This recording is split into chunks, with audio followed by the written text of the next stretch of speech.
চুরির বিধান হলো হাত কেটে দাও, তাও সেটা গোপনে নয়, প্রকাশ্যে জনসম্মুখে হাত কেটে দাও। বনু মাখজুমিয়া গোত্রের নারী যখন চুরিতে ধরা পড়লো, সাহাবারা চিন্তায় পড়ে গেলেন। সবেমাত্র মক্কার লোকেরা কালিমা পড়ে মুসলমান হয়েছে, ইসলামের আইন কানুন তেমন জানে না, ইসলামী শরিয়ার সাথে বেশি পরিচিত নয়। এখন যদি বিশ্বনবী চুরির যেই বিধান এটা যদি কায়েম করে হাত যদি কেটে দেয়, না জানি মক্কার লোকেরা আবার বিগড়ে যায়, না জানি মক্কার লোকেরা আবার মুরতাদ হয়ে যায়, না জানি মক্কার লোকেরা ইসলাম থেকে দূরে সরে যায়। চলো চলো, সাহাবীরা মিলে পরামর্শ করলেন, চলো বিশ্বনবীর কাছে যে বলি, ও নবী, শুধু কেবলমাত্র একমাত্র এই নারীর জন্য চুরির হাত কাটার বিধানটা আপনি একটু থামিয়ে দেন। চুরির হাত কাটার যে বিধান এখানে একটু রহিত করে দেন, বাকিগুলা কইরেন মদিনাতে যে চলবে, কিন্তু মক্কায় এবারের জন্য মাফ করে দেন। কিন্তু কে বলবে? এই যে পরামর্শ, সাজেশন, এটা কে দিবে বিশ্বনবীর কাছে? সাহাবারা চিন্তায় পড়ে গেলেন। আল্লাহর নবীর সামনে দাঁড়িয়ে আল্লাহর দেয়া হুদুদ, আল্লাহর দেয়া বিধান থামিয়ে দেওয়া, মাফ করে দেওয়া, এই কথা বিশ্বনবীর সামনে বলার সাহস তো কেউ রাখে না। কেউ কেউ বলল, বিশ্বনবীর পালক পুত্র যায়েদ বিন হারেসার সন্তান উসামারে বিশ্বনবী নাতির মতো আদর করে, বড্ড বেশি ভালোবাসে উসামারে। এজন্য সাহাবারা উসামাকে বলতো হিব্বু রাসূলিল্লাহ, বিশ্বনবীর ভালোবাসা। কি বলতো? সাহাবীরা বললেন, বিশ্বনবীর ভালোবাসা হিব্বু রাসূলিল্লাহ, উসামারে পাঠাও। উসামারে বিশ্বনবী নাতির মতো স্নেহ করে, মায়া করে, ভালোবাসে। আমরা পারবো না, উসামা পারবে। সবাই মিলে ফুলিয়ে ফুসিয়ে ওসামাকে, ছোট্ট ওসামাকে রাজি করালো। ওসামা এমন এমন কথা যে তুমি বিশ্বনবীর কাছে বলতে হবে, পারবা নাকি? ওসামা বলে, পারবো। সাইয়েদনা ওসামা রাদিয়াল্লাহু তাআলা আনহু তরুণ সাহাবী বিশ্বনবীর কাছে গেলেন, যে বললেন, নবী, বনু মাখজুমিয়া গোত্রের এক নারী চুরিতে ধরা পড়েছে, এবারের জন্য কি এই মহিলাটারে মাফ করে দিলে হয় না? এবারের জন্য একটু ক্ষমা করা যায় না নবী? বিশ্বনবী বলেন, আতাশফাউ ফি হাদ্দিম মিন হুদুদিল্লাহ, তোমার এত বড় সাহস উসামা, তুমি আল্লাহর হাত, আল্লাহর দেয়া বিধান, এটার ব্যাপারে সুপারিশ করতে এসেছো? তোমরা কি জানো তোমাদের আগে যত কওম, যত গোত্র, যত জনপদ ধ্বংস হয়েছে তার কারণ ছিল তাদের মধ্যে গরিবরা অন্যায় করলে তারা বিচার করত, আর ধনীরা অন্যায় করলে তারা মাফ করে দিত। খবরদার! ওয়া আইমুল্লাহ লাউ আন্না ফাতিমাতা বিনতি মুহাম্মাদিন সারাকাত লাকাতা মুহাম্মাদুন ইয়াদাহা। বিশ্বনবী বললেন, ওরে ওসামা, বানু মাখজুমিয়ার ওই প্রেস্টিজিয়াস এন্ড ডিগনিফাইড ফ্যামিলির মেয়ে তো দূর কি বাত, অনেক দূরের কথা। জেনে রেখো ওসামা, আমার কলিজার টুকরা, নয়নের পুটুলি ফাতেমাও যদি মক্কার জমিনে আজকে এই চুরির দায়ে ধরা পড়তো, আমি বিশ্বনবী মুহাম্মাদুর রাসূলুল্লাহ ধরে ফাতেমার ডান হাতটা কেটে দিতে এক বিলম্ব দেরি করতাম না। আলাইকুম রহমতুল্লাহি ওয়া বারাকাতুহু। ইন্নাল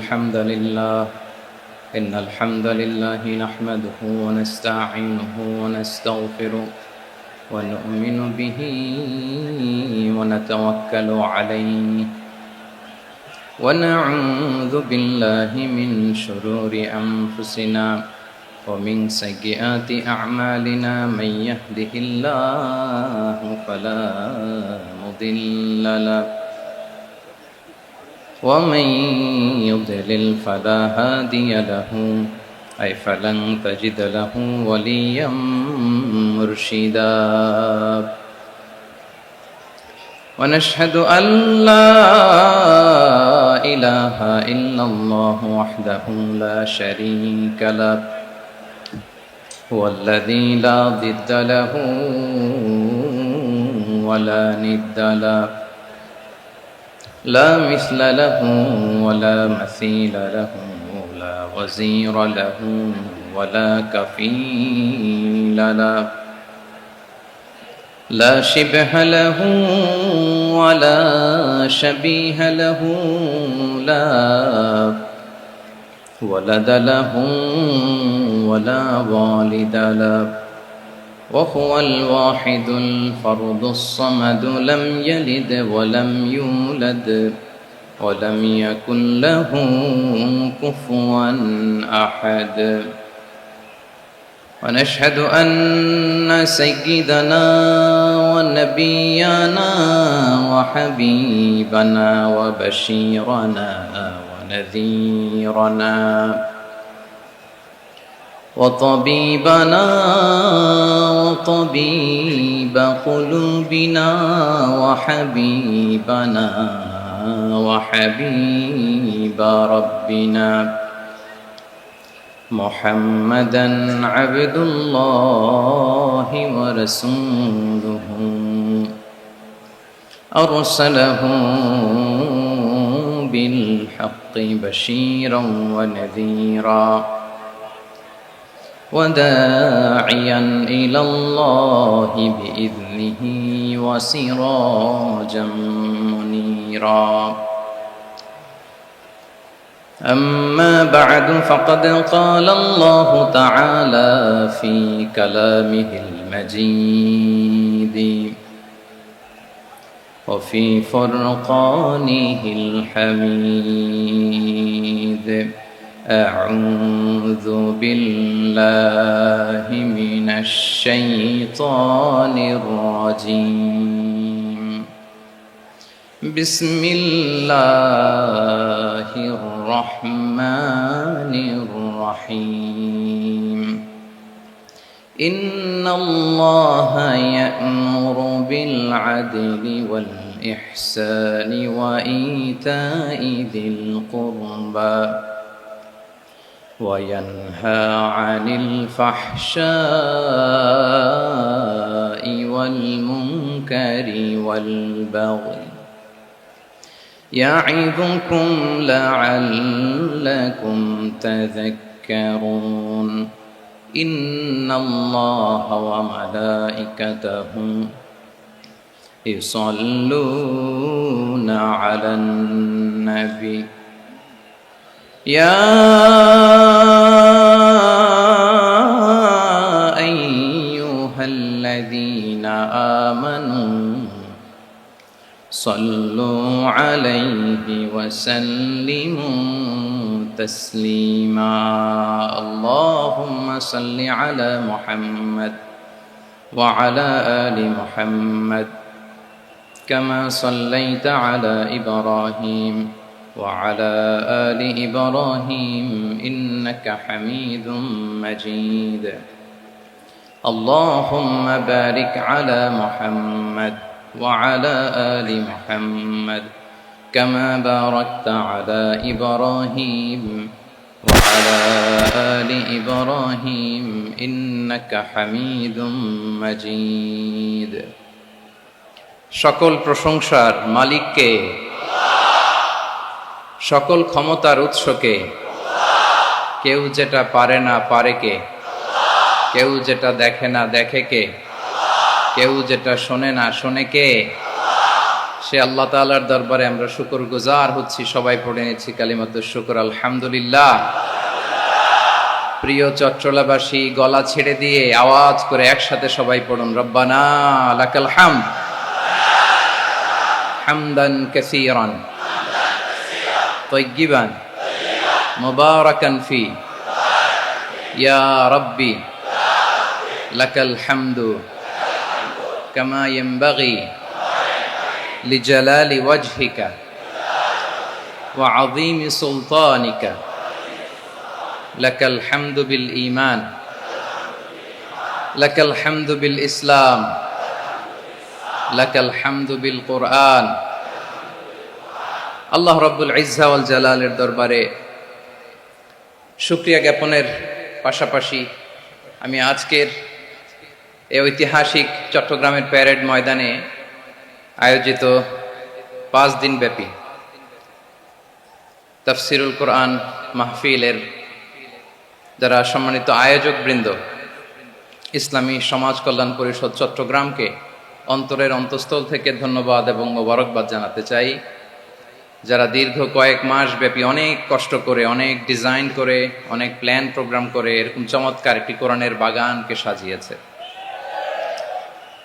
আজকের এই প্রোগ্রামের সম্মানিত সভাপতি প্রধান অতিথি বিশেষ অতিথি মঞ্চে উপবিষ্ট উলামায়ে কেরাম কমিউনিটি লিডার্স চট্টগ্রামের বিভিন্ন পর্যায়ের বিভিন্ন দলের সামাজিক, ধর্মীয়, রাজনৈতিক নেতৃবৃন্দ, ব্যবসায়ী ভাইয়েরা, চাকরিজীবী ভাইয়েরা, শ্রমজীবী ভাইয়েরা, ছাত্র ভাইয়েরা, পর্দার আড়ালে আমার মায়েরা এবং বোনেরা, সাংবাদিক বন্ধুরা, মিডিয়া কর্মী, ইউটিউবার্স, ভলান্টিয়ার্স, আপনাদের সবাইকে অন্তরের অন্তঃস্থল থেকে শুভেচ্ছা জানাই, মোবারকবাদ জানাই।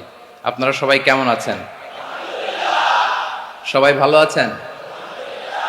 সুস্থ আছেন? দোয়া করি আল্লাহ তাআলা আপনাদের সবাইকে ভালো রাখুন, সুস্থ রাখুন, নিরাপদে রাখুন। আমরা সবাই পড়ি আমিন। সম্মানিত সুধী, হযরতুল আল্লাম শহীদ মরহুম আল্লামা দেলওয়ার হোসেন সাঈদী রাহিমাহুল্লাহ, ওনার স্মৃতি বিজড়িত আজকের এই ঐতিহাসিক প্যারেড ময়দানের তাফসিরুল কোরআনের প্রোগ্রামে সব আছে। স্টেজ আছে, শ্রোতা আছে, প্যান্ডেল আছে, মিডিয়া কাভারেজ আছে, কিন্তু আমাদের কলিজার টুকটাটা আমাদের মাঝে নাই। আজকের এই প্রোগ্রামে আলোচক হয়ে এই চেয়ারে আমি না বসে ওই শ্রোতাদের কাতারে বসে যদি আমাদের আল্লামার নুরানি চেহারার দিকে তাকিয়ে ওয়াজ শুনতে পারতাম, আমাদের হৃদয়টা ঠান্ডা হয়ে যেত, আমাদের তৃষ্ণার্ত হৃদয় শান্ত হতো। সব আজকে আছে, কি যেন নাই, ঠিক কিনা বলেন? আল্লাহ তাআলা প্রতি 100 বছরে একজন মুজাদ্দিদ পাঠান, প্রতি 100 বছরে একজন মুজাদ্দিদ, যিনি সমাজকে সংস্কার করেন। আল্লামা দেলওয়ার হোসেন সাঈদী রাহিমাহুল্লাহ ছিলেন তেমন একজন মুজাদ্দিদ। চিৎকার করে বলেন ঠিক কিনা? উনি শিরক বিদআতের আস্তানাকে তছনছ করে দিয়েছেন, তাওহীদের বাণীকে সমুন্নত করেছেন, গণমানুষের কাছে তাফসিরুল কোরআনকে জনপ্রিয় করেছেন। আজীবন তিনি ইসলামকে বিজয়ী শক্তি হিসেবে দেখার স্বপ্ন দেখতেন। এত প্রাঞ্জল ভাষা, এত চমৎকার আধুনিক প্রেজেন্টেশন, গণমানুষের কাছে কোরআনের তাফসিরকে এভাবে জনপ্রিয় করে তোলার মতো ব্যক্তিত্ব আল্লামা সাঈদী ছাড়া দ্বিতীয় কেউ এই বাংলার ভূখণ্ডে নাই। এই যে তাফসিরুল কোরআন, এই যে টার্মিনোলজি, এই টার্মটাই উনি আসলে জনপ্রিয় করেছেন। আমরা আগে জানতাম না যে এভাবে তাফসির করা যায়, এভাবে scientific indications of the Holi কোরআনকে মানুষের কাছে পেশ করা যায়, এভাবে এত জীবন ঘনিষ্ঠ করে, এত ইন্টারেক্টিভ করে কোরআনের কথাগুলো মানুষের কাছে উপস্থাপন করা যায়। উনি অন্যায়ের বিরুদ্ধে সবসময় সোচ্চার ছিলেন, প্রতিবাদী কণ্ঠস্বর ছিলেন। ওনার আলোচনা শুনলে দেহের রক্ত টকবক করে ফুটতে থাকতো। আল্লাহু আকবার, আল্লাহু আকবার, আল্লাহু আকবার। He was a strong mouthpiece of Islamic revivalism. Islamic জাগরণের স্ট্রং মাউথপিস ছিলেন আল্লামা সাঈদী রাহিমাহুল্লাহ। অনেক দোয়া পেয়েছেন।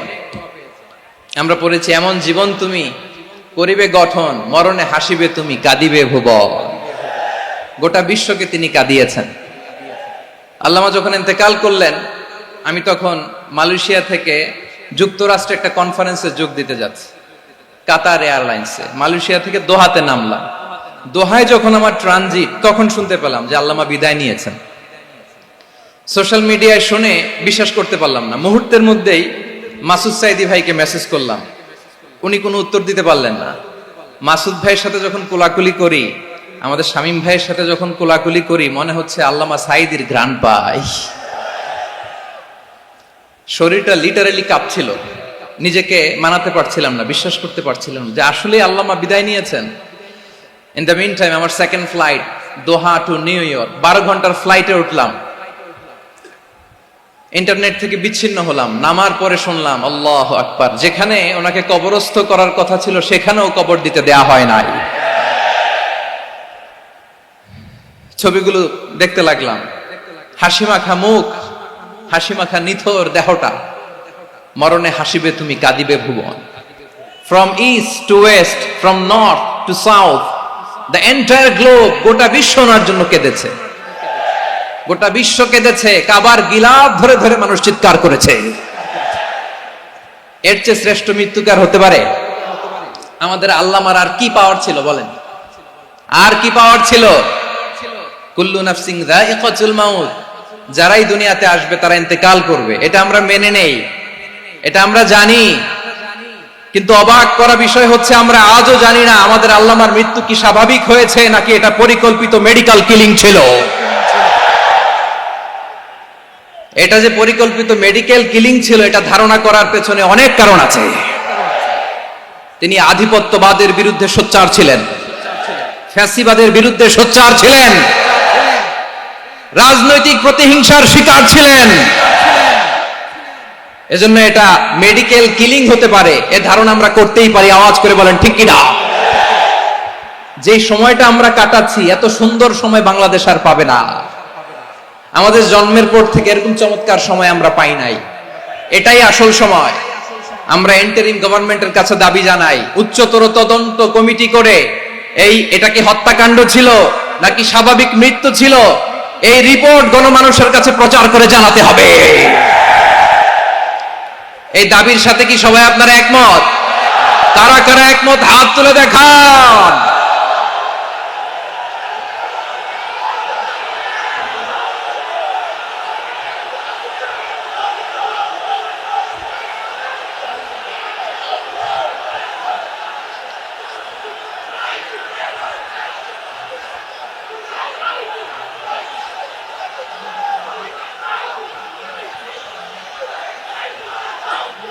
আমার প্রিয় ভাইয়েরা, প্রিয় চট্টলাবাসী, আল্লাহ তাআলা তার এই মুখলেস গোলামকে তার জান্নাতুল ফেরদাউসের মেহমান হিসেবে কবুল করুক। তার জীবনের সকল খেদমাগুলোকে কবুল করুক। জান্নাতুল ফেরদাউসের আলা মাকামে তাকে মেহমান হিসেবে কবুল করুক। আল্লামা শহীদ দেলোয়ার হোসেন সাঈদী রাহিমাহুল্লাহ উনি ছাড়াও এই ঐতিহাসিক ময়দানে কথা বলেছেন আল্লামা লুৎফুর রহমান রাহিমাহুল্লাহ। চলে গিয়েছেন আমাদেরকে ছেড়ে। তিনি বলতেন ইনশাআল্লাহ মিজান আবার আসবে। হুজুর আমি তো আসলাম, আপনি তো আমাদেরকে ছেড়ে চলে গেলেন। আল্লাহু আকবার, আল্লাহু আকবার, আল্লাহু আকবার। গলায় কোনো সুর ছিল না, সুর দিয়ে কথা বলতেন না, কিন্তু এত চমৎকার শব্দের বুনন, এত চমৎকার প্রেজেন্টেশন, এত চমৎকার ভাবে ঐতিহাসিক বর্ণনাগুলো তিনি উপস্থাপন করতেন। মন্ত্রমুগ্ধ হয়ে আমরা আল্লামা লুৎফুর রহমানের কথা শুনেছি। আমরা হযরতুল আল্লাম লুৎফুর রহমান রাহিমাহুল্লাহর জন্য এই বিশাল ময়দান থেকে দোয়া করছি, আল্লাহ তাআলা তুমি তোমার এই খাদেমকে জান্নাতের মেহমান হিসেবে কবুল করে নাও। আরো অনেক আল্লামারা এখানে কথা বলেছেন, বিশেষ করে বাইতুল শরফের মরহুম পীর সাহেব হুজুর থেকে শুরু করে আরো যারা যারা তারকাতুল্য ওলামায়ে কেরাম এই চট্টগ্রামের ময়দানে কথা বলেছেন, আলো ছড়িয়েছেন। আমরা এই লক্ষ লক্ষ তাওহীদি জনতাকে নিয়ে তাদের জন্য দোয়া করছি, আল্লাহ তাআলা ওনাদের জীবনের সকল ভুল ত্রুটি ক্ষমা করে দিয়ে তাদেরকে জান্নাতুল ফেরদাউসের মেহমান বানিয়ে নিক।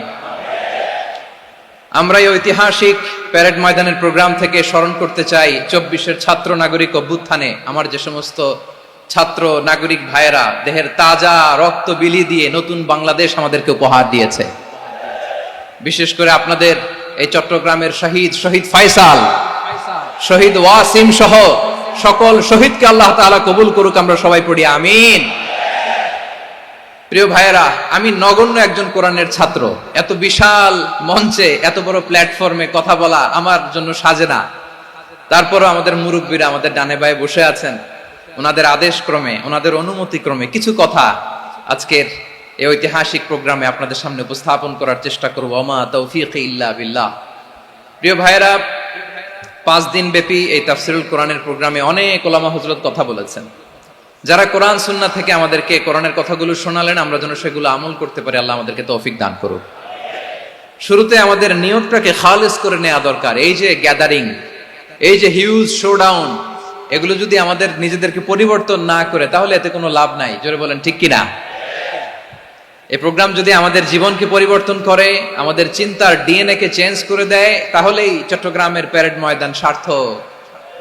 আসুন আমরা চিন্তাকে খালেস করে নেই। আমরা সবাই নিয়ত করি যে যতটুকু কথা আমরা কোরআনের আলোকে শুনবো, আমলের নিয়তে শুনবো ইনশাআল্লাহ। বলেন সবাই। আপনারা সবাই ঠিকঠাক আছেন তো? কখন আসছেন আপনারা? সবাই আসছেন কখন? সকালে, কেউ দুপুরে, 9টায়। আল্লাহ আল্লাহ আল্লাহ। দুপুরের খাবার খাওয়ার সুযোগ হয়েছিল? খান নাই? রোজা রাখছেন? আহা, আমি কি দিয়ে বিদায় দেব আমার এই ভাইগুলোরে? আল্লাহ তুমি আমার ভাইগুলোরে কবুল করো। ইসলামের পক্ষের এই গণজোয়ারকে আগামীর বাংলাদেশের ইসলামের জন্য তুমি কবুল করো। যেই ভালোবাসা ইসলামের জন্য হয়, যেই গণজোয়ার কোরআনের জন্য হয়, পৃথিবীর কোন শক্তি দিয়ে সেটাকে আটকানো যায় না। জোরে বলেন ঠিক কিনা? এজন্য গ্রাজুয়ালি, সিস্টেম্যাটিক্যালি, মেথোডোলজিক্যালি আমাদেরকে আগাতে হবে, শুধু আবেগ দিয়ে নয়। বিবেকেরও দরকার আছে না নাই? প্রিয় ভাইয়েরা, আসুন, আমাদের কথা অনেক বেশি, সময় অনেক কম, আমরা আর কাল বিলম্ব না করে মহাবিশ্বয় মহাগ্রন্থ আল কুরআন আল কারীম থেকে কিছু কথা শুনি। আমি যে টপিকটা নিয়ে আজকের ঐতিহাসিক চট্টগ্রামের প্যারেড ময়দানের তাফসিরুল কোরআন প্রোগ্রামে আলোচনা করব, সেটা হচ্ছে সূরাতু আন-নাহলের 90 নম্বর আয়াত নিয়ে কিছু কথা আমরা উপস্থাপন করবার চেষ্টা করব ইনশাআল্লাহ। আমার খুতবার শুরুতেই আপনারা মোটামুটি আন্দাজ করে ফেলেছেন যে আমি কি নিয়ে আলোচনা করব, কারণ যে আয়াতটি আমি তেলাওয়াত করেছি এই আয়াতটি প্রায়শই এই ভূখণ্ডে, এই বাংলাদেশে জুমার দিনে খতিব সাহেবরা দ্বিতীয় খুতবা শেষের দিকে পড়ে না? কি কমন পড়ছে? ইন্নাল্লাহা ইয়া'মুরু বিল আদলি ওয়াল ইহসান ওয়া ইতা'i যিল কুরবা ওয়া ইয়ানহা আনিল ফাহশাই ওয়াল মুনকারি ওয়াল বাগি ইয়া'iদুকুম লাআল্লাকুম তাযাক্কারুন। মুখস্থ আছে না সবার? আসুন আমরা এই আয়াতের সরল অর্থ, এর মর্মবাণী, এর সংক্ষিপ্ত তাফসীর সবাই মিলে আজকের এই প্রোগ্রাম থেকে উদ্ধার করার চেষ্টা করি। আপনারা মনোযোগী আছেন তো? ইনশাআল্লাহ। এই আয়াতটা অনেক কম্প্রিহেন্সিভ একটা আয়াত। সাইয়েদনা আব্দুল্লাহ ইবনে মাসউদ রাদিয়াল্লাহু তাআলা আনহু উনি বলেছেন, ইন্নাহা মিন আজমাই আয়াতিল কুরআন, এটা কোরআনের সবচেয়ে জামে মানে আয়াত। যদিও ছোট্ট আয়াত, অল্প কিছু কথামালা, কিন্তু তিনি বলতেন এটা কোরআনের সবচাইতে জামে মানে সবচেয়ে কম্প্রিহেন্সিভ একটা আয়াত, যেখানে কথা কম, শব্দ কম, কিন্তু এটার দোতনা, এটার আবেদন, এটার মিনিং অনেক বেশি। সুবহানাল্লাহ। এই আয়াতে আল্লাহ তাআলা বেসিক্যালি আমাদেরকে তিনটা বিষয়ে আদেশ করেছেন আর তিনটা বিষয়ে বারণ করেছেন, মানে নিষেধ করেছেন। আওয়াজ করে বলুন, আদেশ করেছেন কয়টা? প্রিয় চট্টলার ভাইয়েরা, আমার মতো এই যে 3 আঙ্গুল উঁচু করে বলেন, আদেশ করেছেন কয়টা? আবার নিষেধও কয়টা? মানবো তো আমরা ইনশাআল্লাহ? বলেন সবাই। 3 do's and 3 don'ts, do's and don'ts, 3টা আদেশ, 3টা নিষেধ। এই 3টা আদেশ আর 3টা নিষেধের ভেতরে আল্লাহ তাআলা গোটা ইসলামী শরিয়ার মূল নির্যাসকে ঢুকিয়ে দিয়েছেন। সুবহানাল্লাহ। এই ছোট্ট একটা আয়াতে গোটা ইসলামী শরিয়ার, the gist, the cream of the creams, গোটা ইসলামী শরিয়ার মূল নির্যাসকে আল্লাহ ঢুকিয়ে দিয়েছেন। 3টা আদেশ আর 3টা নিষেধ। আসুন আমরা সরাসরি কোরআন থেকে শুনি, সবাই পড়ুন। আউযু বিল্লাহি মিনাশ শাইতানির রাজীম। বিসমিল্লাহির রহমানির রহিম। ইন্নাল্লাহা ইয়া'মুরু বিল আদলি ওয়াল ইহসানি ওয়া ইতা'i যিল কুরবা ওয়া ইয়ানহা আনিল ফাহশাই ওয়াল মুনকারি ওয়াল বাগি ইয়া'ইযুকুম লা'আল্লাকুম তাযাক্কারুন। আল্লাহ তাআলা ইরশাদ করছেন, ইন্নাল্লাহা ইয়া'মুরু বিল আদলি ওয়াল ইহসান, নিশ্চয় আল্লাহ তাআলা তোমাদেরকে ন্যায় বিচারের আদেশ দেন, সদাচরণের আদেশ দেন, নিকট আত্মীয়দেরকে দানের আদেশ দেন। আদেশ কয়টা? আওয়াজ করে সবাই বলুন তো কয়টা? নিশ্চয় আল্লাহ তাআলা তোমাদেরকে ন্যায় বিচারের আদেশ দেন, সদাচরণের আদেশ দেন, তিনি তোমাদের নিকট আত্মীয়দেরকে দানের আদেশ দেন, আর তিনি তোমাদেরকে অশ্লীলতা থেকে নিষেধ করেন, মন্দ কাজ থেকে নিষেধ করেন, অবাধ্যতা সীমা লঙ্ঘন থেকে নিষেধ করেন।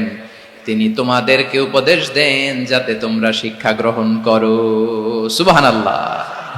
উপদেশ দিচ্ছে স্বয়ং কে? 3টা জিনিসের আদেশ। ইয়া'মুরু বিল আদল, সুবিচার, ন্যায় বিচারের আদেশ তিনি দেন, ইহসানের আদেশ দেন, যাতে আমরা ইহসান করি, একে অপরের প্রতি সুবিচার করি, মহানুভবতা দেখায়, অনুগ্রহ দেখায়, আর নিকট আত্মীয়দেরকে যেন আমরা দান করি। এই তিনটা আদেশ তিনি দিয়েছেন। আর কোন তিনটা জিনিস থেকে তিনি বারণ করেছেন? অশ্লীলতা, ফাহশা, মুনকার, মানে সব মন্দ আর অসৎ কাজ, এগুলো থেকে তিনি আমাদেরকে বারণ করেন। ওয়াল বাগি, অবাধ্যতা, সীমা লঙ্ঘন, এই তিনটা কাজ থেকে তিনি আমাদেরকে বারণ করেন। তিনি আমাদেরকে উপদেশ দেন, স্বয়ং আল্লাহ তাআলা আমাদেরকে উপদেশ দেন, যাতে করে আমরা শিক্ষা গ্রহণ করি। সুবহানাল্লাহ পড়ে। তাহলে আসুন আমরা ধরে ধরে একটা একটা করে সামনের দিকে আগাই। আল্লাহ তাআলা প্রথমে আমাদেরকে আদেশ দিয়েছেন আদালের। ইন্নাল্লাহা ইয়া'মুরু বিল আদল। আওয়াজ করে বলুন আল আদাল। সবাই পড়ুন আল আদাল। আমরা উর্দু জানি, হিন্দি জানি, অনেকে ইংরেজিও জানি, কিন্তু আরবি শব্দগুলো আমাদের মুখ দিয়ে বেরোতে চায় না। আওয়াজ করে বলুন আল আদাল। মাশাআল্লাহ। ইন্নাল্লাহা ইয়া'মুরু বিল আদল। আল্লাহ তাআলা আমাদেরকে আদলের আদেশ দেন। আদল অনেকে না বুঝলেও আদালত শব্দটা বুঝবেন। আদালত, আদালত, আদালত বুঝেন না? যেখানে বিচার কার্যের ফয়সালা করা হয়, কোর্ট কাচারি আদালত, এটা তো ভেরি কমন। এটা শুনছেন না সবাই? আদালত, যেখানে ন্যায় বিচার হবে, সুশাসন হবে। কিন্তু ভাগ্যের কি নির্মম পরিহাস, ওখান থেকে মিথ্যা সাক্ষী দিয়ে মনমতো রায় দিয়ে দেয়া হয়। এগুলোর পরিবর্তন হওয়ার দরকার আছে না নাই?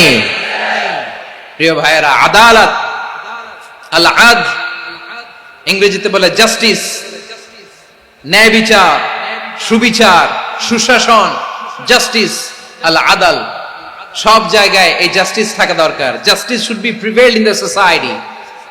The mission of all prophet was to uphold the justice. সব নবীর মিশন ছিল এই জাস্টিসকে, আদালকে, সুশাসন আর সুবিচারকে নিশ্চিত করা। পড়েন সুবহানাল্লাহ। And the core message of every divine scripture was to uphold justice. পৃথিবীর সব আসমানি কিতাবের মূল শিক্ষা ছিল এই জাস্টিসকে সমাজে এনশিওর করা, সুবিচার, সুশাসনকে এনশিওর করা। তাহলে প্রিয় ভাইরা, আমরা বুঝতে পারলাম আল আদল শব্দের মানে হচ্ছে ইনসাফ বা সুবিচার বা ন্যায় বিচার। এটা হচ্ছে একটা general meaning, very general meaning. আপনি যদি ইন ডেপথ বুঝতে চান, আরো ভেতরে যান, তাহলে আদল মানে হচ্ছে সমন্বয়, আদল মানে হচ্ছে ভারসাম্য, ব্যালেন্স, আদল মানে হচ্ছে মধ্যম পন্থা। সুবহানাল্লাহ পড়েন। কারণ সব সময় সমান সমান হইলেই সুবিচার হয় না। কথা কি বুঝতেছেন? ইসলামের দ্য কনসেপ্ট অফ আদল, এটা এমন আদল, এটা সব সময় সমান সমান নয়। যখন সমান সমান দেয়া দরকার, ইসলাম সমান সমান দেয়। যখন ব্যালেন্স করা দরকার, চেক এন্ড ব্যালেন্স, সমন্বয়, ভারসাম্য করা দরকার, তখন ইসলাম ভারসাম্য করে দেয়। এটার নাম আদল। সুবহানাল্লাহ। সহজ করে আপনাদেরকে বুঝাই। যেমন ধরুন, একটা পরিবারের 3 জন সদস্য, স্বামী, স্ত্রী আর সন্তান। তাদের সকালবেলার ব্রেকফাস্টে, স্বামীর সকালের নাস্তায় স্বামীর 3টা রুটি লাগে আর সন্তানের 1টা রুটি লাগে। এখন আমি যদি সমান সমান করে আদল করতে চাই, সবাইকে যদি 3টা করে রুটি দেই, তাহলে স্বামী বেচারার জন্য ঠিক আছে? কি বলেন? কথা কি বুঝতেছেন না কষ্ট হয়ে যাচ্ছে? যদি সমান সমানের নিয়মে আগাই, তাহলে 3টা করে যদি রুটি দেই, স্বামীর জন্য ওকে, কিন্তু স্ত্রীর জন্য 1টা বেশি হয়ে যায়। আর সন্তানের জন্য কয়টা বেশি হয়? আচ্ছা, এই তো বুঝতেছেন, মাশাআল্লাহ। আচ্ছা, 2টা করে যদি সবাই রে দেয় সমান সমান নীতিতে, তাহলে স্ত্রীর জন্য, স্ত্রী বেচারির জন্য ঠিক আছে, কিন্তু স্বামীর কয়টা কম পড়ে? আর সন্তানের বেশি হয়ে যায় কয়টা? আচ্ছা, সমান সমান নীতিতে সবাইকে যদি সকালের নাস্তার জন্য 1টা করে রুটি দেই, সন্তানের জন্য ঠিক আছে, কিন্তু স্ত্রী বেচারির কম পড়ে কয়টা? স্বামীর কম পড়ে কয়টা? 2টা। কথা কি বুঝতেছেন? আর আমি যদি স্বামীকে দেই 3টা, স্ত্রীকে দেই 2টা, আর সন্তানকে দেই 1টা, তাহলে কারো অপচয় হবে না। যার যতটুকু দরকার ঠিক ততটুকুই কাজে লাগবে। চিল্লায় বলেন ঠিক কিনা? এটাই হচ্ছে ইসলামের আদল, যেখানে যা যতটুকু দরকার তাকে সেখানে ঠিক ততটুকু দিয়ে দেওয়ার নামই হচ্ছে আদল। চিল্লায় পড়েন আল্লাহু আকবার। রব্বুল আলামিন বলেন, ইউসিকুমুল্লাহু ফি আওলাদিকুম লিযযাকারি মিসলু হাযযিল উনসায়াইন। আল্লাহ তোমাদেরকে ওসিয়ত করেন, তোমাদেরকে আদেশ দেন, উত্তরাধিকার সম্পদ যখন বন্টন হবে, ছেলেরা যতটুকু পাবে, মেয়ে পাবে তার অর্ধেক। সুবহানাল্লাহ বলেন। দেখেন, ছেলে যদ্দুর, মেয়ে অর্ধেক, ছেলে ডবল পাবে। আপাত দৃষ্টিতে মনে হয় এখানে অবিচার হয়েছে, কিন্তু আসলে কি অবিচার হয়েছে? আপনি বিয়ের ক্ষেত্রে যান, ওইখানে আবার ছেলে মোহরানা দেয়, মেয়ে সেখানে মোহরানা পায়। তাহলে চেক এন্ড ব্যালেন্স, ভারসাম্য, ব্যালেন্স, মধ্যম পন্থা এখানে আছে না নাই? এটাই হচ্ছে ইসলামের আদল। আল্লাহ তাআলা এই আদলের আদেশ দিয়েছেন, সুবিচার, ন্যায় বিচার, সুশাসন এবং ভারসাম্যের আদেশ দিয়েছেন। প্রিয় ভাইয়েরা, একটি শান্তিময় সমাজ, একটা সমৃদ্ধ সমাজ, একটা মানবিক সমাজ যদি আমরা পেতে চাই, এই আয়াতের মধ্যে যতগুলো পয়েন্ট আছে সবগুলোর বাস্তবায়ন লাগবে। কথা বুঝতে পেরেছেন? বলেন, আওয়াজ করে বলেন, আমরা একটা শান্তির সমাজ চাই কি চাই না? আমরা একটা সমৃদ্ধ বাংলাদেশ চাই কি চাই না? আমরা একটা মানবিক বাংলাদেশ চাই কি চাই না? এই আয়াতে আল্লাহ তাআলা একটা মানবিক সমাজের রূপরেখা টেনেছেন। তার প্রথম কথা হচ্ছে ইন্নাল্লাহা ইয়ামুরু বিল আদল। আল্লাহ তাআলা তোমাদেরকে আদলের নির্দেশনা দেয়, সুবিচার, সুশাসনের নির্দেশনা দেয়।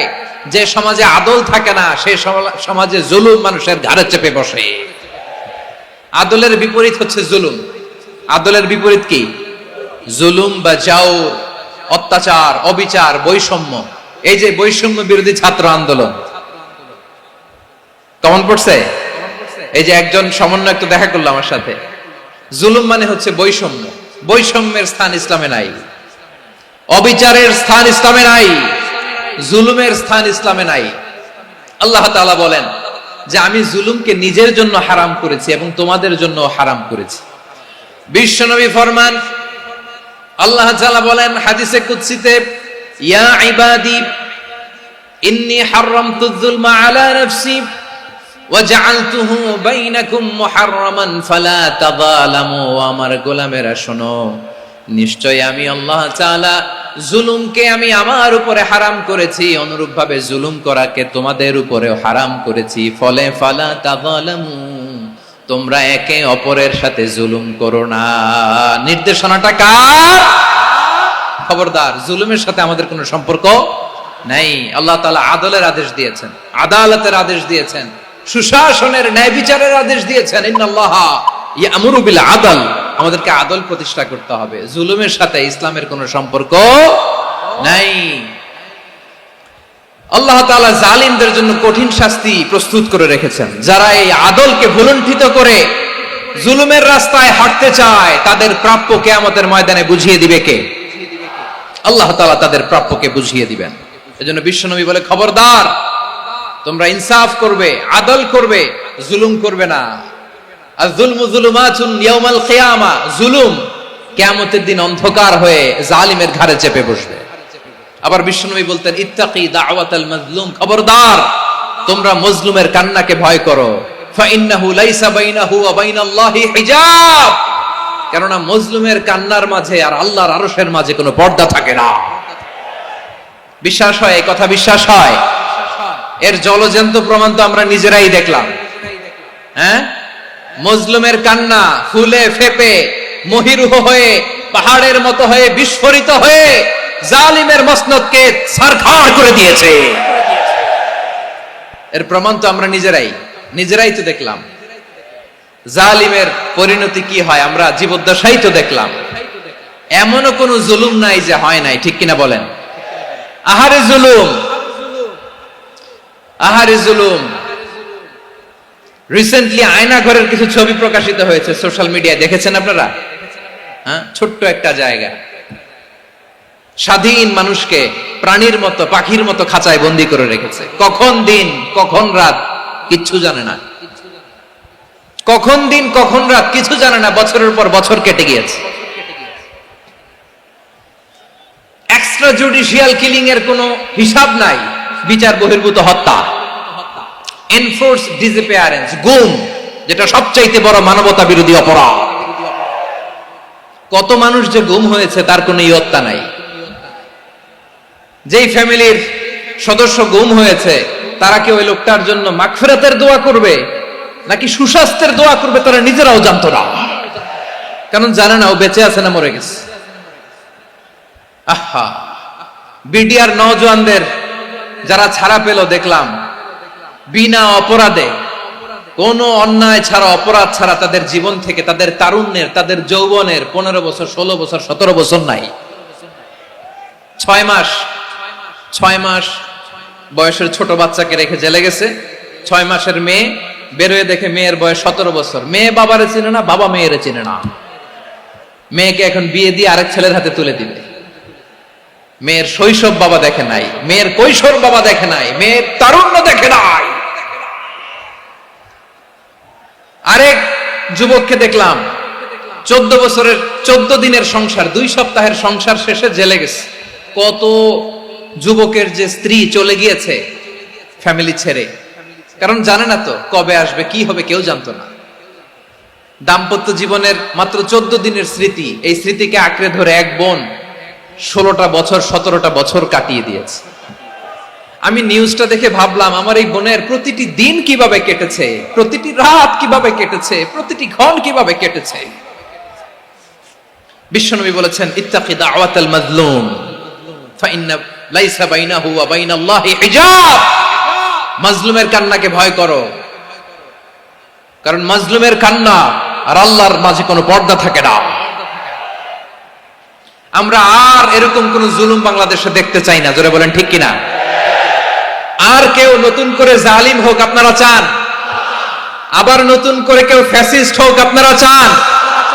এক দল আরেক দলকে নিশ্চিহ্ন করার রাজনীতিতে মেতে উঠুক, এটা আপনারা চান? আমরা বাংলাদেশকে আদল দিয়ে সাজাতে চাই।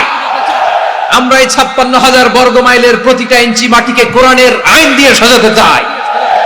রাজি আছেন আপনারা? কারা কারা রাজি দেখান হাত তুলে আল্লাহকে।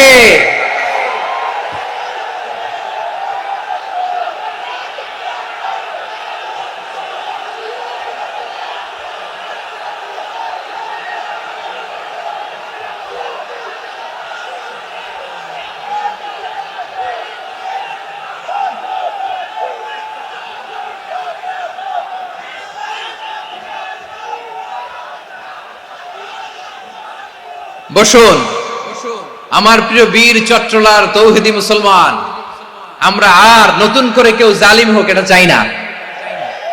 নতুন করে আবার কেউ ফ্যাসিস্ট হোক আমরা চাই না। এক দল আরেক দলকে নিশ্চিহ্ন করার রাজনীতি করুক আমরা চাই না। আমরা সুশাসনের বাংলাদেশ চাই। আমরা মানবিক বাংলাদেশ চাই। আমরা একটা সমৃদ্ধ বাংলাদেশ চাই। আমরা বিশ্বের বুকে সম্মান নিয়ে মাথা উঁচু করে দাঁড়াতে চাই, ঠিক কিনা বলেন? আল্লাহ বললেন, এটা যদি তোমরা চাও, একটা সমৃদ্ধ সমাজ যদি বিনির্মাণ করতে চাও, মানবিক সমাজ যদি বিনির্মাণ করতে চাও, আমি তোমাদেরকে সেজন্য প্রথমে আদালতের নির্দেশ দিলাম। ইন্নাল্লাহা ইয়া'মুরু বিল আদল, নিশ্চয় আল্লাহ তাআলা তোমাদেরকে ন্যায় বিচার, সুশাসন এটার আদেশ দেন। সুবহানাল্লাহ। আদাল, ন্যায় বিচারের আদেশ আল্লাহ তাআলা কোরআনের বিভিন্ন আয়াতে দিয়েছেন। আল্লাহ তাআলা বলছেন, ইন্নাল্লাহা ইয়া'মুরুকুম আন তুআদ্দুল আমানাতি ইলা আহলিহা ওয়া ইযা হাকামতুম বাইনান নাসি আন তাহকুমু বিল আদল ইন্নাল্লাহা নি'ম্মা ইয়া'iদুকুম বিহি ইন্নাল্লাহা কানা সামিআন বাসীরা। আল্লাহ তাআলা বললেন, আল্লাহ আদেশ দিচ্ছেন, যে ব্যক্তি আমানতের হকদার তার হাতে তোমরা আমানত পৌঁছে দাও। আর যখন তোমরা বিচার কার্য করবে, বিচার ফয়সালা করবে, আদালতের সাথে করো। সুবহানাল্লাহ বলেন। ওয়া ইযা হাকামতুম বাইনান নাসি আন তাহকুমু বিল আদল, আদালতের সাথে করবা। আল্লাহ তাআলা বলেন, যারা জাজ হবে, বিচারক হবে, তাদের যদি বাদী বিবাদীর কারো সাথে শত্রুতা থাকে, কারো সাথে যদি কোনো ধরনের রেষারেষি থাকে, আল্লাহ বলেন বিচার কার্য করতে যে ওই শত্রুতা রেষারেষির কারণে আদালতের বাইরে যে অবিচার করে বিচার করো না।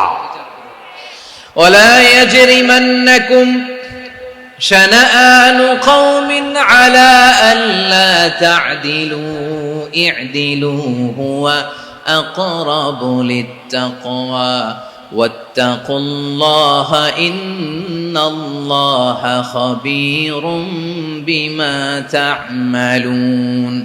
খবরদার কোন জাতির প্রতি, কোন গোষ্ঠীর প্রতি, কোন গোত্রের প্রতি আক্রোশ যেন তোমাদেরকে ন্যায় বিচার থেকে দূরে সরিয়ে না দেয়, বরং আমি আল্লাহর আদেশ হলো ইদিলু, তোমরা আদল করো, ন্যায় বিচার করো, সুবিচার করো, সুশাসন প্রতিষ্ঠা করো। হুয়া আকরাবু লিত্তাকওয়া, এটাই তাকওয়ার সবচেয়ে কাছাকাছি। সুবহানাল্লাহ বলেন। কোরআনের বিভিন্ন আয়াতে আল্লাহ তাআলা স্পেসিফিকলি ধরে ধরে বিচার করার সময় আমরা যেন আদল করি সেটা বলেছেন। কোরআনের কোন কোন জায়গায় আল্লাহ তাআলা এই আল আদল শব্দটা ব্যবহার করেছেন। আবার একই জিনিস ইনসাফ, সুবিচার, সুশাসন, ন্যায় বিচার, ন্যায় পরায়ণতা বুঝাতে আল্লাহ তাআলা কখনো কখনো আল কিসত শব্দটা ব্যবহার করেছেন। আওয়াজ করে সবাই বলুন আল কিসত। প্রিয় ভাইরা, সবাই আওয়াজ করে আমার সাথে সাথে বলুন আল কিসত। আল্লাহ তাআলা বলেন ওয়া ইন হাকামতা ফাহকুম বাইনাহুম বিল কিসতি ইন্নাল্লাহা ইউহিব্বুল মুকসিতিন। যখন তুমি বিচার করবে, বিশ্বনবীকে উদ্দেশ্য করে অ্যাড্রেস করে বললেন, নবী হে, ইহুদিরা কোনো বিষয়ে মীমাংসার জন্য যদি আপনার দরবারে আসে, যদি বিচার করতে হয়, খবরদার অবিচার করবেন না। ফয়সালা যেটা করবেন কিসতের সাথে করবেন, ন্যায় পরায়ণতার সাথে করবেন, কারণ ইন্নাল্লাহা ইউহিব্বুল মুকসিতিন, নিশ্চয় আল্লাহ রাব্বুল ইজ্জাত ন্যায় পরায়ণশীলদেরকে বড্ড ভালোবাসেন। সুবহানাল্লাহ বলেন। ন্যায় পরায়ণ লোকদেরকে আল্লাহ তাআলা বড্ড ভালোবাসেন। অন্য আয়াতে আল্লাহ তাআলা বলছেন وَنَضَعُ الْمَوَازِينَ الْقِسْطَ لِيَوْمِ الْقِيَامَةِ فَلَا تُظْلَمُ نَفْسٌ شَيْئًا। আমি কিয়ামতের দিন ন্যায় পরায়ণতার মানদণ্ড স্থাপন করব, যেটাকে আমরা মিজানের পাল্লা বলি। আল্লাহ বলেন ন্যায় বিচারের মানদণ্ড কিয়ামতের ময়দানে আমি আল্লাহ স্থাপন করব। সেদিন কারো প্রতি বিন্দু পরিমাণ, এক চুল পরিমাণ অবিচার করা হবে না, কোনো অবিচার করা হবে না। সেদিন সুশাসন হবে, সুবিচার হবে, ন্যায় পরায়ণতার সাথে বিচার হবে। আওয়াজ করে পড়েন আল্লাহু আকবার। তাহলে প্রিয় ভাইরা, যে তিনটি বিষয়ে আল্লাহ তাআলা আমাদেরকে আদেশ দিয়েছেন, তার প্রথমটা হচ্ছে আদালত, ইনসাফ, সুবিচার, ন্যায় বিচার। এটা আমরা চাই কি চাই না? বিশ্বনবী ন্যায় বিচার, ন্যায় পরায়ণতা, সুশাসন প্রতিষ্ঠিত করেন কি করেন নাই?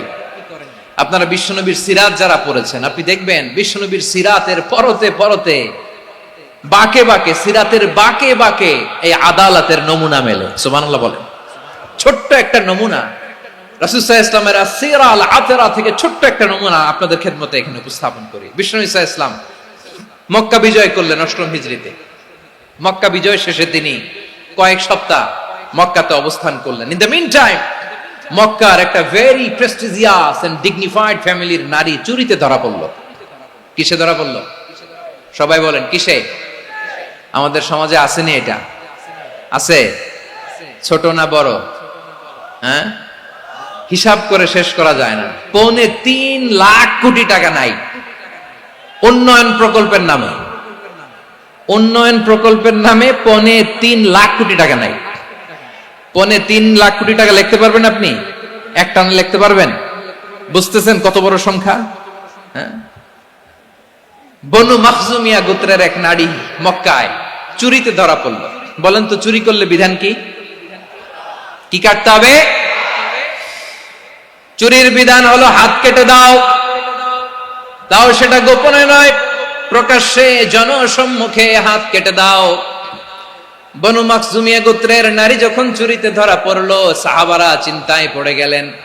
সবেমাত্র মক্কার লোকেরা কালিমা পড়ে মুসলমান হয়েছে, ইসলামের আইন কানুন তেমন জানে না, ইসলামী শরিয়ার সাথে বেশি পরিচিত নয়।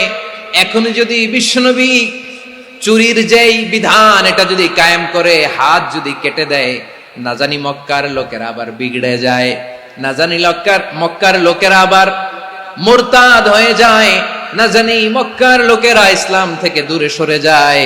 চলো চলো, সাহাবীরা মিলে পরামর্শ করলেন, চলো বিশ্বনবীর কাছে যে বলি, ও নবী, শুধু কেবলমাত্র একমাত্র এই নারীর জন্য চুরির হাত কাটার বিধানটা আপনি একটু থামিয়ে দেন। চুরির হাত কাটার যে বিধান এখানে একটু রহিত করে দেন, বাকিগুলা কইরেন, মদিনাতে যে চলবে, কিন্তু মক্কায় এবারের জন্য মাফ করে দেন। কিন্তু কে বলবে? এই যে পরামর্শ, সাজেশন, এটা কে দিবে বিশ্বনবীর কাছে? সাহাবারা চিন্তায় পড়ে গেলেন। আল্লাহর নবীর সামনে দাঁড়িয়ে আল্লাহর দেয়া হুদুদ, আল্লাহর দেয়া বিধান থামিয়ে দেওয়া, মাফ করে দেওয়া, এই কথা বিশ্বনবীর সামনে বলার সাহস তো কেউ রাখে না। কেউ কেউ বলল, বিশ্বনবীর পালক পুত্র যায়েদ বিন হারেসার সন্তান উসামারে বিশ্বনবী নাতির মতো আদর করে, বড্ড বেশি ভালোবাসে উসামারে। এজন্য সাহাবারা উসামাকে বলতো হিব্বু রাসূলিল্লাহ, বিশ্বনবীর ভালোবাসা। কি বলতো? সাহাবীরা বললেন, বিশ্বনবীর ভালোবাসা হিব্বু রাসূলিল্লাহ, উসামারে পাঠাও। উসামারে বিশ্বনবী নাতির মতো স্নেহ করে, মায়া করে, ভালোবাসে। আমরা পারবো না, উসামা পারবে। সবাই মিলে ফুলিয়ে ফুসিয়ে ওসামাকে, ছোট্ট ওসামাকে রাজি করালো। ওসামা, এমন এমন কথা যে তুমি বিশ্বনবীর কাছে বলতে হবে, পারবা নাকি? ওসামা বলে, পারবো। সাইয়েদনা ওসামা রাদিয়াল্লাহু তাআলা আনহু তরুণ সাহাবী বিশ্বনবীর কাছে গেলেন, যে বললেন, নবী, বনু মাখজুমিয়া গোত্রের এক নারী চুরিতে ধরা পড়েছে, এবারের জন্য কি এই মহিলাটারে মাফ করে দিলে হয় না? এবারের জন্য একটু ক্ষমা করা যায় না নবী? বিশ্বনবী বলেন, আতাশফাউ ফি হাদ্দিম মিন হুদুদিল্লাহ, তোমার এত বড় সাহস উসামা, তুমি আল্লাহর হাদ, আল্লাহর দেয়া বিধান, এটার ব্যাপারে সুপারিশ করতে এসেছো? তোমরা কি জানো, তোমাদের আগে যত কওম, যত গোত্র, যত জনপদ ধ্বংস হয়েছে, তার কারণ ছিল তাদের মধ্যে গরিবরা অন্যায় করলে তারা বিচার করত, আর ধনীরা অন্যায় করলে তারা মাফ করে দিত। খবরদার! ওয়া আইমুল্লাহ লাউ আন্না ফাতিমাতা বিনতি মুহাম্মাদিন সারাকাত লাকাতা মুহাম্মাদুন ইয়াদাহা। বিশ্বনবী বললেন, ওরে ওসামা, বানু মাখজুমিয়ার ওই প্রেস্টিজিয়াস এন্ড ডিগনিফাইড ফ্যামিলির মেয়ে তো দূর কি বাত, অনেক দূরের কথা। জেনে রেখো ওসামা, আমার কলিজার টুকরা, নয়নের পুটুলি ফাতেমাও যদি মক্কার জমিনে আজকে এই চুরির দায়ে ধরা পড়তো, আমি বিশ্বনবী মুহাম্মাদুর রাসূলুল্লাহ ধরে ফাতেমার ডান হাতটা কেটে দিতে এক বিলম্ব দেরি করতাম না। ইন্নাল্লাহা ইয়া'মুরু বিল আদল, আমাদেরকে জাস্টিস শিখায়। পশ্চিমারা আমাদেরকে ইনসাফ শিখায়, আমাদেরকে সুশাসন শিখায়। আর ইনসাফ, সুশাসন, ন্যায় বিচার, সুবিচার, জাস্টিস কারে বলে বিশ্বনবীর বায়োগ্রাফি থেকে জেনে নাও। এই ছিল বিশ্বনবী সাল্লাল্লাহু আলাইহি ইসলামের আদালতের নমুনা। আপনি যদি সাইয়েদনা ওমর ফারুকের জীবনের দিকে তাকান, এমন কঠোর, এমন বীর সেনানী ছিলেন। সাইয়েদনা ওমর ফারুক যদি রাস্তার এই মাথা দিয়ে হাঁটা শুরু করতেন, শয়তান ওমর ফারুককে দেখলে ওই রাস্তা রেখে দিয়ে অন্য রাস্তা দিয়ে হাঁটতো। সুবহানাল্লাহ। ওমর ফারুক রাদিয়াল্লাহু তাআলা আনহু কি পার্সোনালিটি ছিল, কি পার্সোনালিটি! আমাদের এলাকায় ছোট বাচ্চারা রাতে ভাত খেতে চায় না, আমার মেয়েটাও খেতে চায় না। এই এটা দিব, ওইটা দিব, আজকে মাহফিলে আসার সময় বলে দিছে লিস্ট করে, এটা এটা আনতে হবে। তো ছোট্ট বাচ্চাদের অনেক বায়না থাকে, ওরা রাতে খেতে চায় না। তো মায়েরা বিভিন্ন ভয় দেখায়, এই বাঘ আসবে, বাঘ আসবে খাও, এই ভূত আসবে, ভূত আসবে খাও। আপনারা কি বলেন চট্টগ্রামে? কি আসবে? হ্যাঁ, ভূত, ভূত, ভূত আসবে, বাঘ আসবে, খাও খাও খাও, তাড়াতাড়ি খাও। তো বাচ্চারা এগুলো শুনে ভয়ে খেতে শুরু করে। মদিনার জমিনেও একই ঘটনা ঘটতো। মদিনার ছোট্ট ছোট্ট সোনামণিরা খেতে চাইতো না। তো মায়েরা বলতো, হা হুয়া ইয়াতি উমর, হা হুয়া ইয়াতি উমর, ওই যে ওমর আসতেছে, উমর। ওমরে ফারুকের কথা শুনলে বাচ্চারা একেবারে ঠান্ডা। সুবহানাল্লাহ পড়বেন না? প্রভু তুমি বলেছ রাসূল দেবে না, বলনি দেবে না ওমর, বলনি দেবে না হামজা তারিক, খালিদ বিজয় সমর। প্রভু তুমি বলেছ রাসূল দেবে না, বলনি দেবে না ওমর, বলনি দেবে না হামজা তারিক, খালিদ বিজয় সমর। প্রভু তুমি বলেছ রাসূল দেবে না। আল্লাহু আকবার। ওমর ফারুক রাদিয়াল্লাহু তাআলা আনহু, ওনার কথা শুনলে গায়ের মধ্যে গুজবাম হয়, গায়ের পশমগুলো দাঁড়িয়ে যায়। সুবহানাল্লাহ বলেন। কি পার্সোনালিটি ছিল, কি ব্যক্তিত্ব ছিল! মুনাফিকরা ওমর ফারুককে জমের মতো ভয় পেতেন। শয়তান, ভূত শয়তান এই রাস্তা দিয়ে আসলে শয়তান অন্য রাস্তা দিয়ে হাঁটতো। ওমরে ফারুক রাদিয়াল্লাহু তাআলা আনহুর জীবনে যদি দেখেন, তাহলে সেখানে আপনি আদালতের, ইনসাফের, সুশাসনের, জাস্টিসের নমুনা দেখতে পাবেন। কয়টা শুনবেন? সাইয়েদনা ওমরে ফারুকের রাদিয়াল্লাহু তাআলা আনহুর সন্তান আব্দুর রহমান মিশরে মদ খেয়ে মদ্যপ অবস্থায় ধরা পড়েছে। মদ খাওয়ার কারণে, মদ যদি কেউ পান করে আর যদি প্রমাণিত হয়, তার বিচার হলো 80 বেত। আওয়াজ করে বলেন কয় বেত? বাংলাদেশেও তো এই আইন আছে নাকি? বাংলাদেশে আছে? হ্যাঁ, মদ খাইলে 80 বেত, এই আইন বাংলাদেশে চালু হোক। আমরা চাই কি চাই না? চাই সবাই। এজন্যই তো ইসলাম ভাল লাগে না। ইসলামকে ভাল লাগে না। ইসলামকে আউট করে রাখতে পারলেই তো এরকম বড় বড় বোতল খাওয়া যায়। একেবারে সহজ, পানির মতো সহজ হিসাব, একেবারে সহজ। ওমরে ফারুক রাদিয়াল্লাহু তাআলা আনহুর ছেলে ভুল করে মদ পান করে ফেলেছিলেন। আব্দুর রহমান, ঘটনা ঘটেছে মিশরে। মিশরের গভর্নর তখন আমর ইবনে আস রাদিয়াল্লাহু তাআলা আনহু। আব্দুর রহমানের ভাই যে গভর্নরকে বলল, গভর্নর যদি একটু দয়া করেন, খলিফার ছেলে আমার ভাই আব্দুর রহমান মদ্যপ অবস্থায় ধরা পড়েছে, জনসম্মুখে যদি আপনি বেত্রাঘাত করেন আমাদের প্রেস্টিজ থাকে না, যদি 80 বেত আপনি মারেন আমার কোনো কথা নাই, কিন্তু ঘরের ভেতরে মারেন। আব্দুর রহমানের ভাইয়ের সুপারিশ শুনে সাইয়েদনা আমর ইবনে আস রাদিয়াল্লাহু তাআলা আনহু রাজি হয়ে গেলেন। ঘরের ভেতরে লোকচক্ষুর আড়ালে 80 বেত তিনি মানলেন। কিন্তু ঘটনাক্রমে এই কথা লুকিয়ে লুকিয়ে ঘরের ভেতরে 80 বেত মারার কথা সাইয়েদনা ওমর ফারুক মদিনা থেকে জানতে পারলেন। মদিনা থেকে তিনি ফরমান জারি করলেন, এই বিচার যেমনটি আমর ইবনে আস আদায় করেছে, এটা প্রকৃতপক্ষে আদায় হয় নাই। আসো সবাই মদিনায় আসো, আমর ইবনে আস মদিনায় আসো, আব্দুর রহমানও আসো, সবাই আসো, জনসম্মুখে এই বিচার কার্যকর করতে হবে। সাইয়েদনা ওমর ফারুক মসজিদে নববীর পিলারের মধ্যে নিজের ছেলেকে বাঁধলেন, আবার জনসম্মুখে 80টা বেত তার গায়ের মধ্যে মারলেন। মাজমুয়ে ফাতাওয়া ইবনে তাইমিয়া রাহিমাহুল্লাহ উনি এটা নকল করেছেন। এটা সবচেয়ে বিশুদ্ধ মত। আরো অনেক মত আছে, মারা গেছে কবরের উপর, ওগুলো বাদই দিলাম। কেমন খলিফা ছিলেন, কেমন খলিফা! পশ্চিমারা তোমরা জাস্টিস আমাদেরকে শেখাও, ইনসাফ কারে বলে, সুশাসন আমাদেরকে তোমরা শেখাও। ওমরে ফারুক রাদিয়াল্লাহু তাআলা ওই বিচারকে তিনি ধর্তব্য মনে করেন নাই। মদিনাতে এনে আবার জনসম্মুখে আবার 80 বেত মেরেছেন। মিশরে ওমরে ফারুক রাদিয়াল্লাহু তাআলা আনহু আমর ইবনে আসকে গভর্নর করে পাঠালেন। সেখানে আমর ইবনে আসের ছেলে একটা প্রতিযোগিতায় রানার আপ হয়েছে। এক মিশরি সেখানে চ্যাম্পিয়ন হয়েছে। রানার আপ বুঝতে পেরেছেন তো?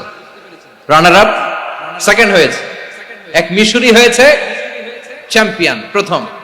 কিন্তু গভর্নরের ছেলে ও জিততে পারে নাই। ও রাগে ওই মিশরির গায়ের মধ্যে কয়েকটা লাঠি দিয়ে বাড়ি মেরেছে। মিশরি যে মদিনাতে ওমরে ফারুকের কাছে বিচার দিলেন, আপনার গভর্নরের ছেলে অন্যায় ভাবে আমার গায়ে হাত তুলেছে। সাইয়েদনা ওমরে ফারুক আবার ফরমান জারি করলেন, আসো মদিনাতে আসো। মিশরীকে ডাকলেন। ওই মিশরের গভর্নর আমর ইবনে আস রাদিয়াল্লাহু তাআলা আনহুকে ডাকলেন, তার ছেলেকেও ডাকলেন। সবাই বসে রইল। আমর ইবনে আস রাদিয়াল্লাহু তাআলা আনহু মাথা নিচু করে বসে আছেন, লজ্জায় কাচুমাচু। হায় হায়, আজকে আমার ছেলের কারণে আমিরুল মুমিনিন খলিফাতুল মুসলিমিন ওমরে ফারুকের কাছে আমি জনসম্মুখে লজ্জিত হচ্ছি। সাইয়েদনা ওমরে ফারুক বললেন, এই নাও লাঠি, গভর্নরের ছেলে তোমার মাথার মধ্যে যতগুলো বাড়ি মেরেছে, আজকে জনসম্মুখে তুমি অতগুলা বাড়ি মারো। মিশরি বলে, থাক, আপনি যে ডেকে আনছেন সবার সামনে এটা বলছেন, এতেই আমি খুশি। আল্লাহু আকবার! আপনার মহানুভবতা দেখে আমি খুশি, আর অপমানের দরকার নাই। ওমরে ফারুক বলে, না, খবরদার, এই কথা মিশরি তুমি বলো না, মারো, যতগুলা বাড়ি মেরেছে মারো। বাধ্য হয়ে মিশরি আমর ইবনে আসের সামনে ওনার কলিজার টুকরা সন্তানের মাথার মধ্যে বাড়ি মারতে আরম্ভ করলেন। ঠিক যতগুলা বাড়ি গভর্নরের ছেলে আমর ইবনে আসের ছেলে মিশরির গায়ে মেরেছিল, মাথায় মেরেছিল, মিশরি গুনে গুনে ততটা মারলেন। এই দৃশ্য দেখে ওমরে ফারুক রেগে মেগে আগুন, রাগের চোটে রাগ, সামলাতে না পেরে আর নিজেকে সামলাতে না পেরে মিশরীরে বললেন, ছেলেরে মারা শেষ হয়ে গেলে এবার বাবার টাক মাথার মধ্যে কয়েকটা বাড়ি মার। রাগের চোটে, আউট অফ অ্যাঙ্গার, রাগের চোটে, যে আমার পাঠানো গভর্নর আমর ইবনুল আস তার ছেলেকে কেন তারবিয়া কেন শিক্ষা দিতে পারে না। ছেলেরে মারা হইলে এবার আমর ইবনুল আসের মাথার মধ্যে দুইটা মারো। এটা রাগে বলেছেন, এটা শাস্তি হিসেবে না। সুবহানাল্লাহ পড়ে। তোমরা আমাদেরকে সুশাসন শিখাও, আমাদেরকে সুশাসন শিখাও। বিশ্বনবী বলেন, আদল এটা যেন বিষয় না, এটা দিয়েই মানবিক সমাজ গড়তে হবে। আল্লাহ তাআলা কিয়ামতের কঠিন ময়দানে, যেদিন স্বামী স্ত্রীকে চিনবে না, স্ত্রী স্বামীকে দেখে পালিয়ে যাবে, বন্ধু বন্ধুরে চিনবে না, পীর সাহেব মুরিদরে চিনবে না, মুরিদ পীর সাহেবরে চিনবে না, দলের কর্মী তার নেতারে চিনবে না, নেতা তার কর্মীরে চিনবে না, বন্ধু বন্ধুরে দেখে পালাবে। এই কঠিন মুহূর্তে সূর্যটা মাথার কাছে চলে আসবে, জমিনটা তামার জমিন হবে, আজকের জমিনের মতো নয়। মানুষ ঘর্মাক্ত, ক্লান্ত, শ্রান্ত মাথার মগজগুলো কানের ছিদ্র আর নাকের ছিদ্র দিয়ে বেয়ে বেয়ে পড়বে। বিশ্বনবী ফরমান, ময়দানে 7 শ্রেণীর ব্যক্তিকে রব্বুল আলামিন তার আরশের নিচে ছায়া দিবেন। তার মধ্যে প্রথম শ্রেণীর ব্যক্তি হলো ইমামুন আদিল। ইমামুন আদিল, ন্যায়পরায়ণ শাসক, যে ইনসাফের সাথে বিচার করে, যে জাস্টিস সমাজে সার্ভ করে, যে সুশাসন নিশ্চিত করে, ওই ইমামুন আদিল। আদিল শব্দটা বুঝছেন না? ইন্নাল্লাহা ইয়া'মুরু বিল আদল, পাইছেন? আদিল। 7 শ্রেণীর ব্যক্তিকে আল্লাহ তাআলা সুশীতল আরশের নিচে ছায়া দিবেন, যেদিন তার দেয়া ছায়া ছাড়া কোনো ছায়া থাকবে না। এর প্রথম হচ্ছে ইমামুন আদিল, ন্যায়পরায়ণ শাসক। চিল্লায় বলেন সুবহানাল্লাহ।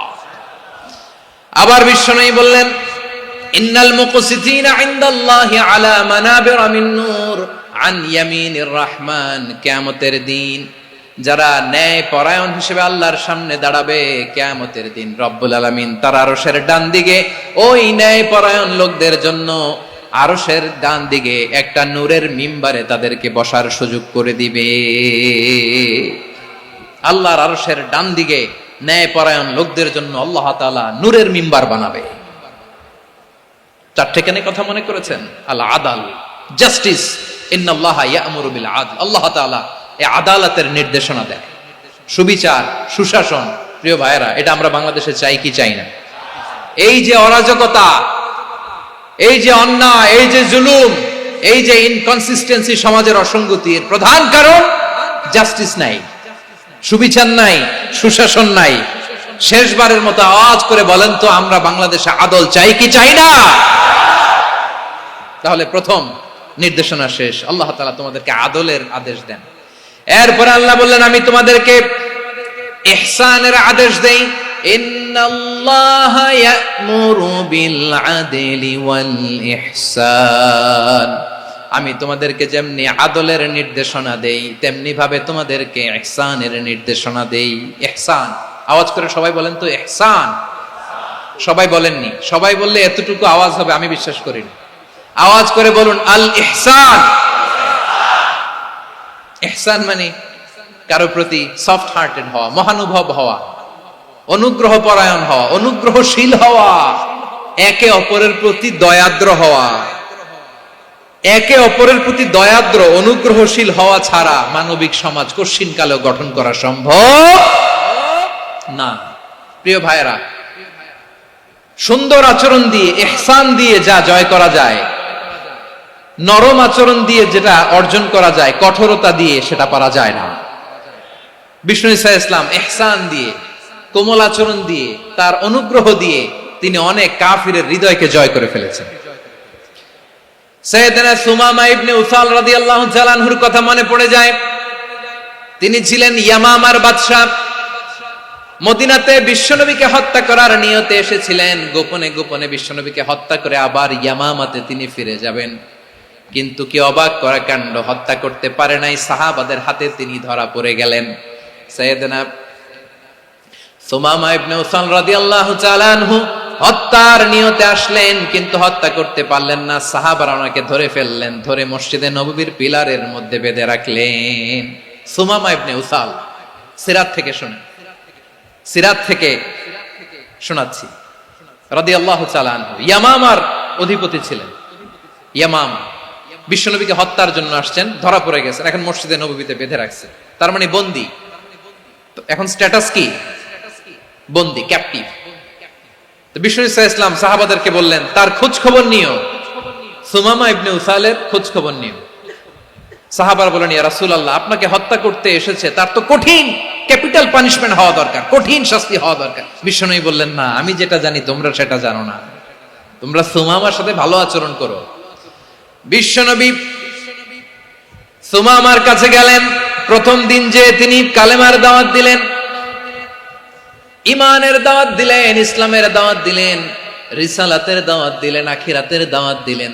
পরের দিন যে বিশ্বনবী সালাতের দাওয়াত দিলেন, যাকাতের দাওয়াত দিলেন, ইসলাম কি, কিভাবে, কেমন করে পালন করতে হয় চমৎকার আর্টিকুলেট করতে শুরু করলেন। তন্ময় হয়ে সুমামা ইবনে উসাল রাদিয়াল্লাহু তাআলা আনহু বিশ্বনবীর কথাগুলো শুনতে আরম্ভ করলো। একদিন নয়, 2 দিন নয়, টানা 3 দিন বিশ্বনবী সুমামার কাছে ইসলামকে প্রেজেন্ট করেছেন, উপস্থাপন করেছেন। আওয়াজ করে বলেন, কয় দিন? 3 দিন। 3 দিন মসজিদে নববীতে বাঁধা। আর সাহাবীদেরকে বললেন তার খোঁজ খবর নিও, তোমরা যে রুটি বানাও এর মধ্যে সবচেয়ে ভালো আটার রুটিটা তারে দিও, সবচেয়ে রিফাইন্ড খেজুর, যেটা পিওর খেজুর, এটা তারে দিও। আর বিশ্বনবী নিজের উট থেকে দুধ দহন করে ওনার বাড়ির এক কর্মচারীকে বলেছেন, দুধ দহন করে সুমামার জন্য নিয়ে যেও। সুবহানাল্লাহ পড়বেন না? সবাই তো অবাক, ইয়ামামা থেকে আসছে নবীকে হত্যা করতে, বিশ্বনবী দেখে তারে জামাই আদর করে, তাকে মজার মজার খাবার দিও, দুধ দিও, আদর আপ্যায়ন করো। একদিন নয়, 2 দিন নয়, টানা 3 দিন বিশ্বনবী এভাবে সুমামার কাছে যে ইসলামকে প্রেজেন্ট করতে আরম্ভ করলেন, ইসলামকে উপস্থাপন করতে শুরু করলেন।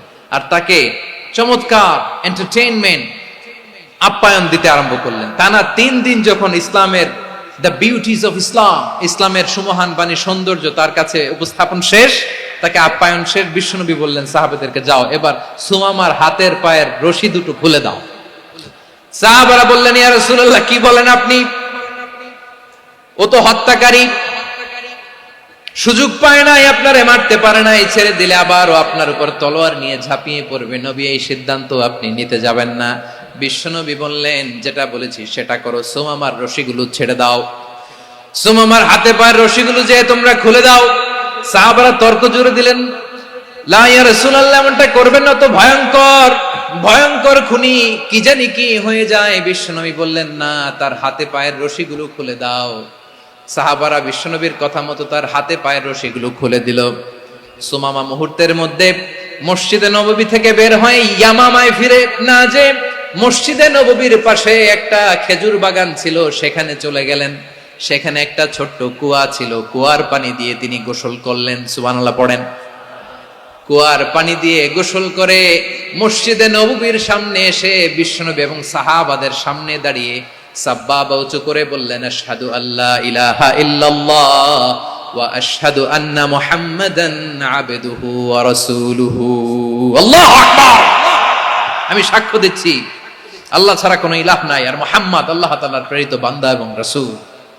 প্রিয় ভাইয়েরা, ইহসান দিয়ে যা জয় করা যায়, কঠোরতা দিয়ে সেটা কঠিনকালেও জয় করা যায় না। আওয়াজ করে বলেন ঠিক কি না?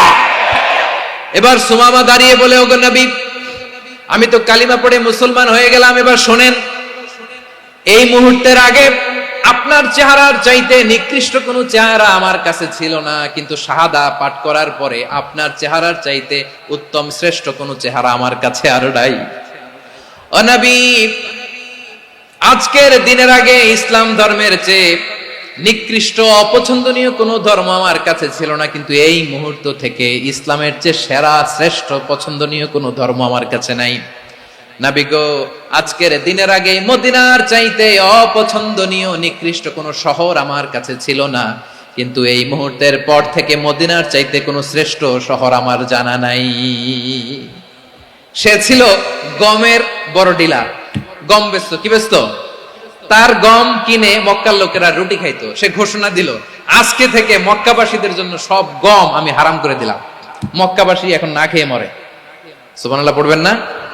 মক্কাবাসী বিশ্বনবীর কাছে আসলেন, এসে বললেন, মুহাম্মদ, আমরা তো তোমার ভাই, তোমার চাচা, তোমার ভাতিজা, তোমার আত্মীয়, তুমি সুমামারে বলো সে যেন আবার গমের সাপ্লাই মক্কার জন্য অনুমতি দিয়ে দেয়। বিশ্বনবীর অনুমতি ক্রমে সুমামা আবার মক্কাতে গম পাঠাতে শুরু করলো। পড়েন সুবহানাল্লাহ।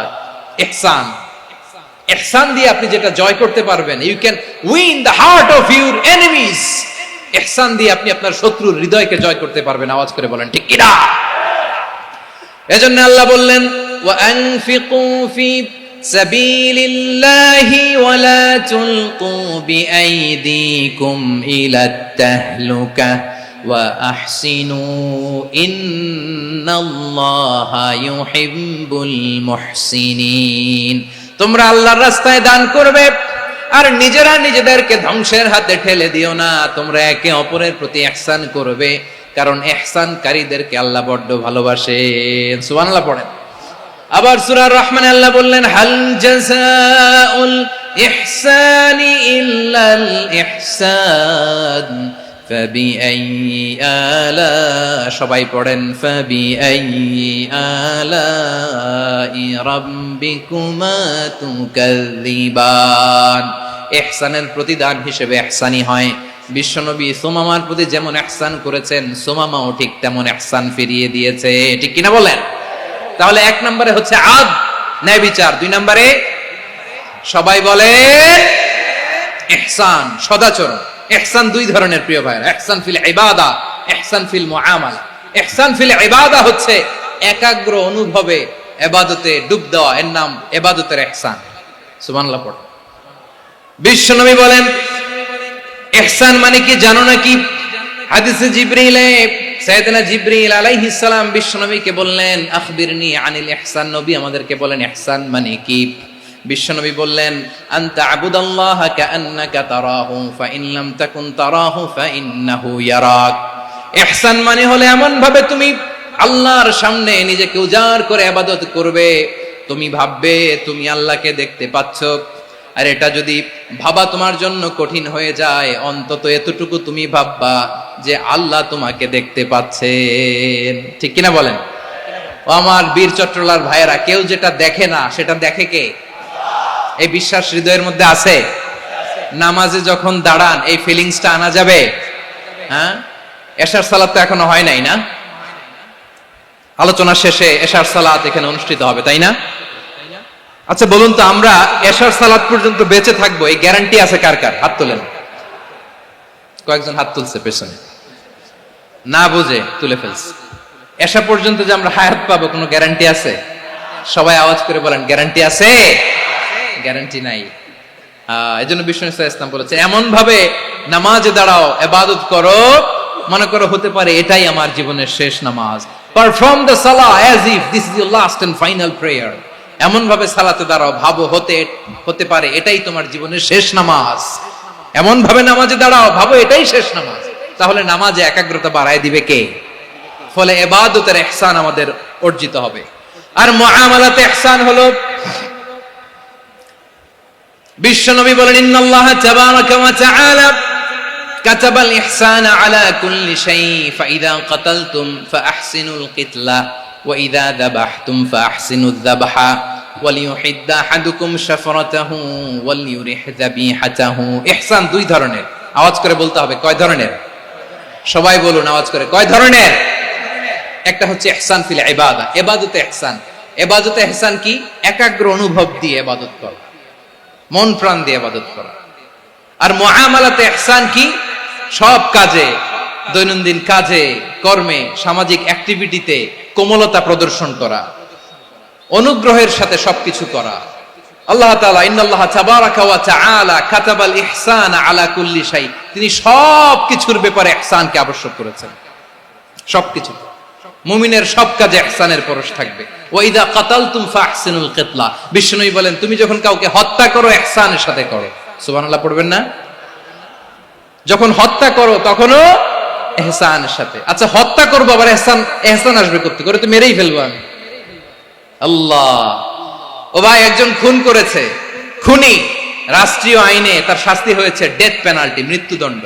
এখন মৃত্যুদণ্ড দেখে আপনি যেমনি মন চায় তেমনি মারবেন লোকটারে? ওর নাক কেটে ফেলতে পারবেন? ওর কান কাটতে পারবেন? ওর চোখ উপড়ে ফেলতে পারবেন আপনি? যেমন মন চায় তার অঙ্গহানি করা যাবে না। ইহসানের সাথে তাকে হত্যা করো। সুবহানাল্লাহ, this is Islam, this is the true essence of Islam. ওয়া ইযা যাবাহতুম ফাহসিনু যাবহা, যখন জবাই করবে তখনও ইহসানের সাথে জবাই করো। করব জবাই, ওইখানেও নাকি ইহসান। আচ্ছা, কুরবানির দিন আমরা পশুগুলোরে কি করি বলেন সবাই আওয়াজ করে? জবাই। জবাই মানে তো এটার মেরেই ফেলতেছি, একটু পরে তো টুকরো টুকরো করে গোশতগুলো খাবো, এটা তো খাবো, এটা তো মেরেই ফেলবে। বিষ্ণু বলে না, জবাইয়ের মধ্যেও মুমিনের জবাইয়ের ভেতরেও ইহসানের পরশ থাকা চাই। যখন জবাই করবে প্রাণীটাকে হাত পা টাইট করে বেঁধে নাও, ছুরিটাকে শার্পেন করে নাও, ধারালো করে নাও, যাতে অল্প সময়ে জবাইটা হয়ে যায়, প্রাণীটা যাতে কম কষ্ট পায়। সুবহানাল্লাহ পড়ে। দিস ইজ কল্ড ইহসান। ইহসান আল্লাহ তাআলা যেমনি আদলের আদেশ করেছেন, ন্যায় বিচার, জাস্টিস এনশিওর করতে বলেছেন, সমাজে ইহসানের ব্যবহার, ইহসানের অনুশীলন তিনি করতে বলেছেন। এজন্য মুমিনের প্রতিটি কাজে, আমার চট্টগ্রামের ভাইয়েরা আমার দিকে তাকান, খেয়াল করে শুনুন, মুমিন জীবনের প্রতিটি কাজে ইহসানের পরশ থাকা চাই। আমরা যেন আমাদের পরিবারের প্রতি ইহসান করি, আমরা যেন আমাদের কর্মচারীদের প্রতি ইহসান করি, আমরা যেন আমাদের কলিগদের প্রতি ইহসান করি, আমরা যেন আমাদের ভাইদের প্রতি ইহসান করি। মুমিন জীবনের প্রতি কাজে ইহসানের পরশ থাকার দরকার আছে না নাই? কথা বুঝতে পেরেছেন? তাহলে আল্লাহ তাআলার তিনটা আদেশ ছিল, কয়টা গেল? ভুলে গেছে, ভুলে গেছে চট্টগ্রাম। তিনটা আদেশের মধ্যে কয়টা বললাম? প্রথমে কি ছিল? আদল। 2 নম্বরে, 3 নম্বরে রব্বুল আলামিন বললেন ওয়া ইতাইদিল কুরবা, নিকটাত্মীয়দেরকে দান করো, নিকটাত্মীয়দেরকে দাও, যারা তোমাদের ব্লাড কানেকশনের আত্মীয় তাদেরকে তোমরা দাও। এখানে জেনারেলি বললেন দাও, কি দিব সেটা তিনি এখানে বলেন নাই, সেটা তিনি সূরাতুল ইসরার মধ্যে বলেছেন। আল্লাহ বলেন ওয়া আতিযাল কুরবা হাক্কাহ, নিকট আত্মীয়দেরকে তাদের অধিকার, তাদের প্রাপ্য তোমরা বুঝিয়ে দাও। দেখেন, একটা শান্তির সমাজ, একটা সমৃদ্ধ সমাজ, একটা মানবিক সমাজ গঠনের জন্য আল্লাহ তাআলা বেশি না, মাত্র 3টা অর্ডার, 3টা ভার্ডিক্ট তিনি জারি করেছেন। 1 নাম্বার সুশাসন, ন্যায় বিচার। 2 নাম্বার ইহসান। 3 নাম্বার নিকটাত্মীয়, যারা কাছের, তোমার ভেরি ক্লোজ রিলেশনশিপে আছে, তাদেরকে দাও। দাও, দিলে বাড়িয়ে দেয় কে? অনেকে দিতে চায় না, কৃপণতা করে। দিলে বাড়ায় দেয় কে? ও মিয়া, মদিনার মধ্যে সবচাইতে গরিব সাহাবী ছিল বেলাল রাদিয়াল্লাহু তাআলা আনহু। ওনার এন্টায়ার অ্যাসেট, সম্পদের পরিমাণ কতদূর জানেন? একটা লুঙ্গি। বেলাল রাদিয়াল্লাহু তাআলা আনহু, ওনার টোটাল ওয়েলথের এস্টিমেশন হচ্ছে মাত্র একটা লুঙ্গি। একটা লুঙ্গি, টোটাল ওয়েলথ এস্টিমেশন, টোটাল সম্পদের পরিমাণ বেলাল রাদিয়াল্লাহু তাআলা আনহুর কি ছিল? কথা বোঝে নাই বোধহয়। কি ছিল? ওই বেলাল রাদিয়াল্লাহু তাআলা আনহুকে বিষ্ণু ইসলাম বলেছেন আনফিক ইয়া বেলাল, ও বেলাল তুমিও দাও। ওয়ালা তাখশা মিন যিল আরশি ইখলালা, আরশের অধিপতির তো কোনো ঘাটতি নাই, তুমি দিলে ওই আল্লাহ তোমারে বাড়ায় দিবে। এজন্য আমার প্রিয় ভাইয়েরা, দিলে কমে না, দিলে বাড়ে। অনেকে ধরে রাখে, নতুন কিছু নিতে পারে না, হাত দিয়ে যেটা ধরে রেখেছেন এটা দিয়ে দেন, বড় একটা ধরার সুযোগ পাবেন। জোরে বলেন ঠিক কিনা? ধরেন 5 কেজি ওজনের একটা ধরে রাখছেন, এখন 10, এটা না ছাড়লে 10 কেজি ধরতে পারবেন আপনি? আচ্ছা, 10 কেজির জিনিস একটা আছে হাতে, ওইটা যদি ছেড়ে দেন তাহলেই না 15 কেজি ধরতে পারবেন। কথা বলেন ঠিক কিনা? তাহলে দিলে বাড়িয়ে দেয় কে? রব্বুল আলামিন বললেন 3 নাম্বার আদেশ হলো তোমাদের প্রতি সমাজটারে কেমন করে মানবিক সমাজ, সুন্দর সমাজ গড়বা। 3 নাম্বার আদেশ হলো ওয়া আতিদাল কুরবা হাক্কা, নিকটাত্মীয়দেরকে তাদের প্রাপ্য বুঝিয়ে দাও। এই নিকটাত্মীয়দেরকে তাদের অধিকার বুঝিয়ে দেওয়া, প্রাপ্য বুঝিয়ে দেওয়াতে আমাদের গাফলতি আছে না নাই? চট্টগ্রামে নাই? মাশাআল্লাহ আছে, আছে। অনেকে দেখবেন অনেক আল্লাহওয়ালা, তাহাজ্জুদ গুজার, সেজদা দিতে দিতে কপালে কালো দাগ ফেলে দিছে, সে তার বোনের হকটা আদায় করে নাই। আছে না নাই? হ্যাঁ, এখানেও আছে। সর্বনাশ। অনেক বড় হাজী সাহেব, বিশাল লম্বা দাড়ি, ছেলেরে সব দিয়ে দিছে, মেয়েরে কিছু দেয় নাই, মেয়ের হক আদায় করে নাই। আছে না নাই? এই হাজী সাহেবেরা, এই আল্লাহ ওয়ালারা কিয়ামতের ময়দানে আটকে যাবে। আপনি অন্যের অধিকার নষ্ট করেছেন, তাদের রাইটস কে ভায়োলেট করেছেন। এজন্য আল্লাহ তাআলা বলেন, কারো অধিকার যদি কেউ নষ্ট করে, ওই সমাজটা মানবিক সমাজ কঠিনকালেও হতে পারে না। এজন্য 3 নম্বর আল্লাহ বললেন, ওয়া ইতা ইদিল কুরবা, নিকটাত্মীয়দেরকে দাও। কি দিবা? তাদের অধিকার দিয়ে দাও। বোনের অধিকার বুঝিয়ে দাও, মেয়ের অধিকার বুঝিয়ে দাও, ফুফুর অধিকার বুঝিয়ে দাও। দেখবেন অনেক মায়েরা ছেলের পাতে মুরগির রান দেয়, মেয়ের পাতে দেয় মুরগির ঠ্যাং। এরকম আছে না নাই? ছেলেরা কি দেয়? মুরগির। মেয়ের পাতে কি দেয়? তো মেয়ের কি মুরগির রান খেতে মনে চায় না? মনে চায় না? এমনটা করা যাবে না। নিকটাত্মীয়দেরকে অধিকার দিয়ে দাও, নিকটাত্মীয়ের সাথে সুসম্পর্ক রাখো। আদেশটা কার? এজন্য প্রিয় ভাইয়েরা, জীবনে যদি বারাকা অর্জন করতে চান, নিকটাত্মীয়দের সাথে সুসম্পর্ক রাখতে হবে, তাদের জন্য উপহার পাঠাতে হবে। বিশ্বনবী বলেন, লা ইয়াদখুলুল জান্নাতা কাতে, যে ব্যক্তি আত্মীয়তার সম্পর্ককে ছিন্ন করে দেয়, সে কশিনকালেও আল্লাহর জান্নাতে ঢুকবে না। আপনি কি এটারে সহজ হাদিস মনে করছেন? এটা সহজ কথা? আপনি ভাবছেন আপনার নামাজ আপনার বাঁচাতে পারবে, আপনার রোজা বাঁচাতে পারবে, আপনার তাহাজ্জুদ আপনারে বাঁচাতে পারবে? অধিকার নষ্ট করলে কিছুই আপনারে বাঁচাতে পারবে না। এজন্য নিকট আত্মীয়দেরকে দিতে হবে বেশি বেশি। বিশ্বনবী বলেন, ইন্না সাদাকাতা আলাল মিসকিনি সাদাকা ওয়া আলা যির রাহিমি ইসনাতান সাদাকাতুন ওয়া সিলা।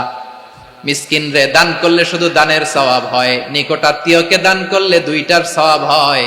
সাদাকার সওয়াব হয়, আবার আত্মীয়তার বন্ধন অটুট রাখার সওয়াব হয়ে যায়। আবার বিশ্বনবী বললেন, মান সাররাহু আইয়ুবসাতা লাহু ফি রিজকিহি ওয়া ইউনসা লাহু ফি আসারিহি ফালইয়াসিল রাহিমা।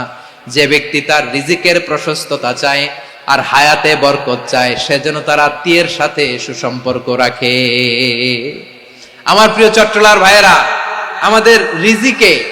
আমাদের রিজিক বাড়ুক, এটা আমরা চাই কি চাই না? সবাই চান? হ্যাঁ, আমাদের রিজিকে প্রশস্ততা আসুক, চাই কি চাই না? আমাদের হায়াতে বরকত আসুক, আমরা চাই কি চাই না? এই দুইটা যদি চান, তাহলে নিকট আত্মীয়দের সাথে সুসম্পর্ক রাখবেন। পারবেন? তাহলে সমাজটারে মানবিক সমাজ বানায় দিবে কে? 3টা আদেশ চলে গেল। কয়টা? আওয়াজ করে বলেন। 1 নম্বরে কি ছিল? 2 নম্বরে, 3 নম্বরে নিকট আত্মীয়দেরকে দান। আপনাদেরকে আরো শোনার আগ্রহ আছে? আপনাদের মনোযোগ আছে না গেছে? কষ্ট হচ্ছে না? মাশাআল্লাহ, মাশাআল্লাহ। তাকবীর পড়ুন, লিল্লাহি তাকবীর।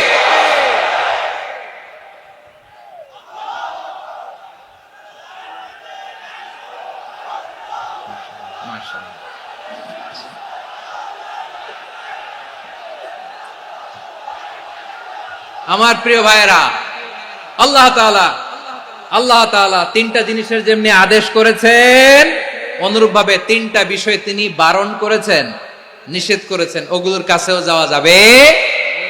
শুনবেন। রাব্বুল আলামিন বলেন, ওয়ায়ানহা আনিল ফাহশাই ওয়াল মুনকারি ওয়াল বাগি।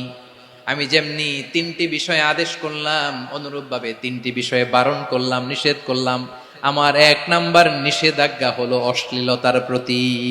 ফাহশা, ওয়ায়ানহা আনিল ফাহশা। আল্লাহ তাআলা অশ্লীলতাকে নিষেধ করেছেন। কোন জিনিসকে? সবাই বলুন, কোন জিনিসকে? যত ধরনের, যত টাইপের, যত ক্যাটাগরির অশ্লীলতা হতে পারে, সব অশ্লীলতাকে হারাম করেছেন কে? ফাহশা মানে কি? কথায়, কাজে, আচরণে, কমেন্ট, ফেসবুকের কমেন্টসে যত ধরনের নোংরামো আছে, যত ধরনের অশ্লীলতা আছে, এটাকে আরবিতে বলে ফাহশা। এটাকে কি বলে?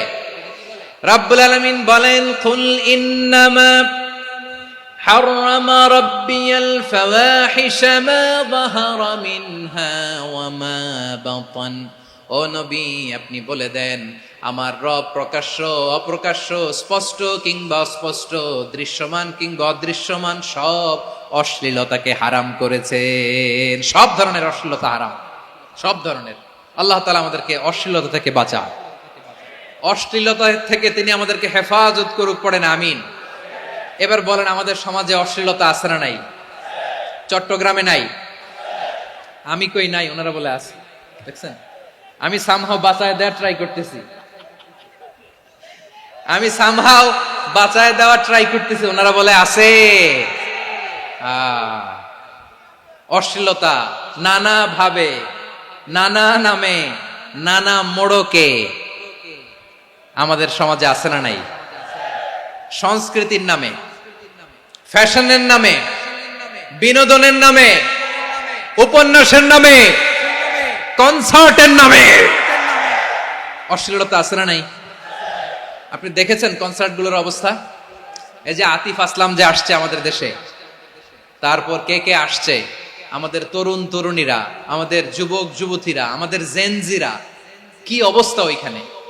হ্যাঁ, কি অবস্থা? কে বাঁচাবে ওদের? কে রক্ষা করবে ওদের ইমানের, ওদের চরিত্রের হেফাজতের গ্যারান্টি কে দিবে? কনসার্টের নামে অশ্লীলতা আছে না নাই? ছেলে মেয়ে একে অপরকে জড়ায় ধরতেছে, একে অপরকে চুমো খাচ্ছে, প্রকাশ্যে দিবালোকে গণমানুষের সামনে। আল্লাহ তাআলা এই অশ্লীলতা থেকে আমাদেরকে বেঁচে থাকতে বলেছেন, বেঁচে থাকতে বলেছেন। রূপালী জগতের নামে অশ্লীলতা আছে না নাই? এই টার্মটা আপনারা জানেন না? রূপালী জগৎ কি জগৎ? আসলে কি রূপালী জগৎ না অন্ধকার জগৎ? আমার বোনেরা, আপনাদেরকে যে কি বলে তারা বুঝায়, রূপালী জগৎ শুনেই আপনি ভরকে যাবেন না। রূপালী জগতে যে নারী যত বেশি উলঙ্গ, সে নাকি তত বেশি সাহসী। জানেন, বলে এটা একটা সাহসী নারী, খুব সাহসী পদক্ষেপ তার। যত বেশি শরীর থেকে কাপড় নামাতে পারবে, যত বেশি বস্ত্রহীন হয়ে নিজেকে প্রেজেন্ট করতে পারবে, সে নাকি তত বেশি সাহসী। আমার চট্টলার ভাইয়েরা, শয়তানের প্রথম এজেন্ডা ছিল বনি আদমকে বস্ত্রহীন করা। সে আদম এবং হাওয়া আলাইহিস সালামকে নিষিদ্ধ গাছের ফল খাইয়ে তাদেরকে বস্ত্রহীন করেছে। এই জামিনেও সে আমাদেরকে বস্ত্রহীন করতে চাইবে। এই রূপালী জগতের নামে তারা এটা করে। আমার প্রিয় বোনেরা, আপনি জানেন না আপনার দাম কত। ওরা আপনাদেরকে বিজ্ঞাপনের সস্তা পণ্য বানাতে চায়। ওরা আপনাদেরকে ওদের ভোগের লিপসার টুলস বানাতে চায়। ওরা আপনাদেরকে দিয়ে ওদের খায়েশ পূরণ করতে চায়। এটা আপনাদের জন্য মোটেও ডিগনিটি নয়, এটা আপনাদের জন্য সম্মান নয়। আপনার সম্মান শালীনতায়, আপনার সম্মান হেজাবে, আপনার সম্মান ভদ্রতায়, আপনার সম্মান আপনার ডিসেন্ট পোশাকে। পোশাক বলে দেয় এই নারীটা ভদ্র না অভদ্র। পোশাক বলে দেয় এই মেয়েটা কোন ঘরের মেয়ে। আওয়াজ করে বলেন ঠিক কিনা? আপনি জানেন না, আপনারা সস্তা পণ্য বানায়, ভোগের পণ্য, বিলবোর্ডে আপনাকে উলঙ্গ করে উপস্থাপন করে। এই অশ্লীলতার সাথে ইসলামের কোনো সম্পর্ক। এজন্য আল্লাহ বলেন, আমি অশ্লীলতাকে হারাম করেছি। অশ্লীলতাকে হারাম করার প্রথম কারণ হলো এর মাধ্যমে মানবতাকে অপমানিত করা হয়। কারণ মানুষের সম্মান মানুষের পোশাকে। মানুষ যখন পোশাকহীন হয়ে যায়, বস্ত্রহীন হয়ে যায়, তার সম্মান কমে যায়, ঠিক কিনা?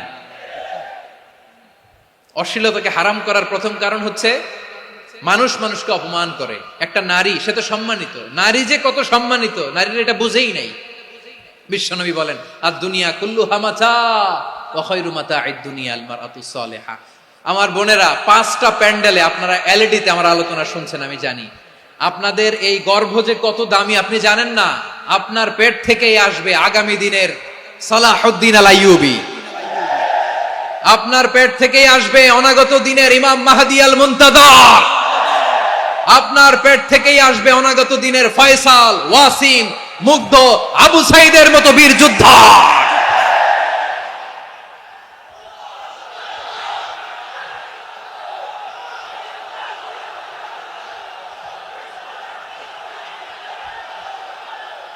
আমার প্রিয় বোনেরা, আমার প্রিয় বোনেরা, বিশ্বনবীর কথার ওজন খেয়াল করেন। আর দুনিয়া কুল্লুহা মাতা ওয়া খায়রু মাতা'আদ দুনিয়াল মারআতুস সালিহা। দুনিয়ার সবকিছুই অ্যাসেট, এর মধ্যে সবচেয়ে দামি অ্যাসেট নেককার নারী। আপনার গর্ভ যে কত দামি আপনি জানেন না। নিজের সময়টাকে কাজে লাগান, কোরআন পড়েন, সুন্নাহ পড়েন। আপনার অনেক দায়িত্ব ঘরে। You are the MD of your family. একটা family it's a very big institution. পরিবার একটা অনেক বড় প্রতিষ্ঠান। And you are the MD of your institution. আপনি এই পরিবারের MD, managing director of your family. এখানে আপনার কত দায়িত্ব। আপনি ছেলে মেয়েদেরকে তারবিয়া করবেন, আপনি আপনার স্বামীর জন্য ঘরটার জান্নাতের নীর বানাবেন, আপনার জন্য জান্নাতের ডুপ্লেক্স বাড়ি ওইখানে তৈরি করে রাখবে কে? আপনি যে কত দামি আপনি জানেন না। নারীদেরকে আল্লাহ বানিয়েছেন উচ্চতর করে, নিম্নতর নয়। নারীদেরকে ছোট্ট জিনিস দিলে এটারে বড় করে দেয়। নারীদেরকে ভ্রূণ দিলে, শুক্রাণু দিলে নারী এটারে বাচ্চা হিসেবে উপহার দেয়, ঠিক কিনা? বিয়ের মাধ্যমে স্বামী যখন তার শুক্রাণু তার স্ত্রীকে উপহার দেয়, স্ত্রী রিটার্নে কি উপহার দেয়? ফুল ফর্ম বেবি, মানব সন্তান। দেখছেন, আপনি দিলেন একটু, উনি দিছে বিশাল। আপনি যদি নারীকে বাজার এনে দেন, নারী এটাকে সুস্বাদু খাবারে রূপান্তর করে দেয়। আপনি তাকে একটা মুচকি হাসি দিয়ে দেন, সে তার কলিজা দিয়ে দেয়।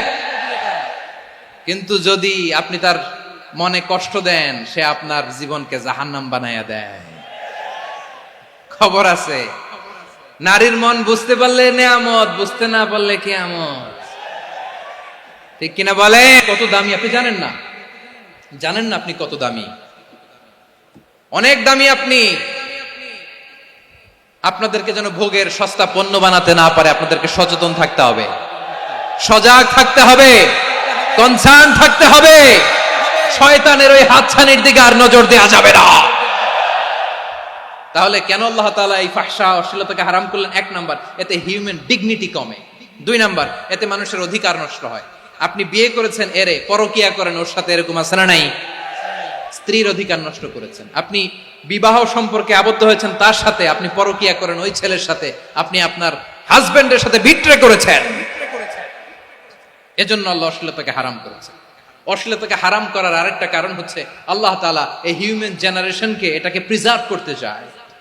হিফজুন নাসল, এটা মাকাসিদুশ শরিয়ার অনেক গুরুত্বপূর্ণ একটা মাকাসিদ, অনেক গুরুত্বপূর্ণ। আপনার নাসল, আপনার জেনারেশনকে সংরক্ষণ করা। এই যে আসতেছে ফেব্রুয়ারি, কত ফেব্রুয়ারি জানো? এটা কি বিশ্ব ভালোবাসা দিবস? হ্যাঁ, কি দিবস? এই বিশ্ব ভালোবাসা দিবসের সাথে মুসলমানদের কোনো সম্পর্ক নাই। আমার প্রিয় ভাইরা, এই যে আপনি অবৈধ সম্পর্কে জড়ালেন, কেন আল্লাহ অশ্লীলতাকে হারাম করেছে দেখেন। বলতেছিলাম যে এটা আপনার নাসল, আপনার জেনারেশন, আপনার লিনিয়েজ, আপনার বংশকে প্রিজার্ভ করা। কে কার বাবা, কে কার মা, বাবা মা জানা, প্রজন্মকে প্রিজার্ভ করা, এটা ইসলাম ওয়াজিব করে দিয়েছে। এই যে অবৈধ সম্পর্কের কারণে, বিশ্ব বেহায়া দিবসের কারণে, এগুলোর আউটকাম, আউটপুট হিসেবে মাঝে মাঝে ঢাকা মেডিকেলের ডাস্টবিনে নবজাতকের বাচ্চার কান্নার আওয়াজ শুনতে পাওয়া যায়। চট্টগ্রাম মেডিকেলের ডাস্টবিনে নবজাতকের কান্না শুনতে পাওয়া যায়। বীর চট্টলার মুসলমানেরা বুঝতে পারলে আওয়াজ করে বলেন, এই যে চট্টগ্রাম মেডিকেলে যে নবজাতকটা পাওয়া গেল, ওর বাবাকে আমাকে বলেন, ওর বাবাকে, ওর মাকে, ও কোন ফ্যামিলির সন্তান কেউ জানে? আপনি হিউম্যান ডিগনিটিকে অপমান করেছেন না? আপনি তার ভবিষ্যৎকে অন্ধকার করেছেন না? আপনি তার লিনিয়েজকে প্রশ্নবিদ্ধ করে দিয়েছেন না? এই জন্য আল্লাহ তাআলা অশ্লীলতাকে আমাদের জন্য হারাম করে দিয়েছেন। পড়েন সুবহানাল্লাহ। এই জন্য রাব্বুল আলামিন বলেন, কুল ইন্নামা হারামা রাব্বিয়াল ফাওয়াহিশা মা যাহারা মিনহা ওয়া মা বাতান। প্রকাশ্য অপ্রকাশ্য সব অশ্লীলতাকে হারাম ঘোষণা করে দিয়েছে কে? আবার দুনিয়ার বুকে যারা অশ্লীলতার প্রসার করে তাদের জন্য শাস্তি মজুদ রেখেছে কে? রাব্বুল আলামিন বলেন, ইন্নাল্লাযীনা ইউহিব্বুনা আন তাশিআল ফাহিশাতু ফিল্লাযীনা আমানু লাহুম আযাবুন আলীমুন ফিদ দুনিয়া ওয়াল আখিরাতি ওয়াল্লাহু ইয়ালামু ওয়া আনতুম লা তা'লামুন। নিশ্চয়ই যারা বিশ্বাসীদের মাঝে অশ্লীলতার প্রচার প্রসার করতে চায় তাদের জন্য আমি মর্মন্তুদ শাস্তি প্রস্তুত করে রেখেছি, দুনিয়াতেও রেখেছি, আখিরাতেও রেখেছি। ঘোষণাটা কার? যারা এই নাটকের নামে, সিনেমার নামে, রূপালী জগতের নামে, মুভির নামে, ওটিটি প্ল্যাটফর্মের নামে আমার সমাজে অশ্লীলতা ছড়াতে চায়, তাদের জন্য কঠিন মর্মন্তুদ শাস্তি মজুদ রেখে দিয়েছে কে? ও আমার বোনেরা, এখনো আপনি জাগবেন না? এখনো আপনার চিন্তার দুয়ারে এখনো নাড়া পড়ে নাই? ওরা আপনাকে উলঙ্গ বানাতে চায়, ওরা আপনাকে আইটেম গার্ল বানাতে চায়। এজন্য ইসলাম অশ্লীলতাকে হারাম করেছে। হারাম। ইসলাম বলেছে যোজন যোজন দূরে থাকো, ওরা বলে না কাছে আসো, কাছে আসার গল্প, ক্লোজ আপ ওয়ান, কাছে আসার গল্প আছে না নাই? চট্টগ্রামে তো এগুলো নাই মাশাআল্লাহ। হ্যাঁ, এখানেও আছে ক্লোজ আপ ওয়ান, কাছে আসার গল্প। আল্লাহ বলেন ওয়ালা তাকরাবুজ জিনা, কাছেও এসো না, জিনা থেকে যোজন যোজন কিলো দূরে থাকো, ওরা বলে কাছে আসার গল্প। আমার বীর চট্টলার ভাইয়েরা, কাছে আসতে হলে আমরা কোরআনের কাছে আসব, কাছে আসতে হলে নবীর কাছে আসব, কাছে আসার গল্প হবে আমার রবের কাছে আসার গল্প। চিল্লায় বলো ঠিক কিনা?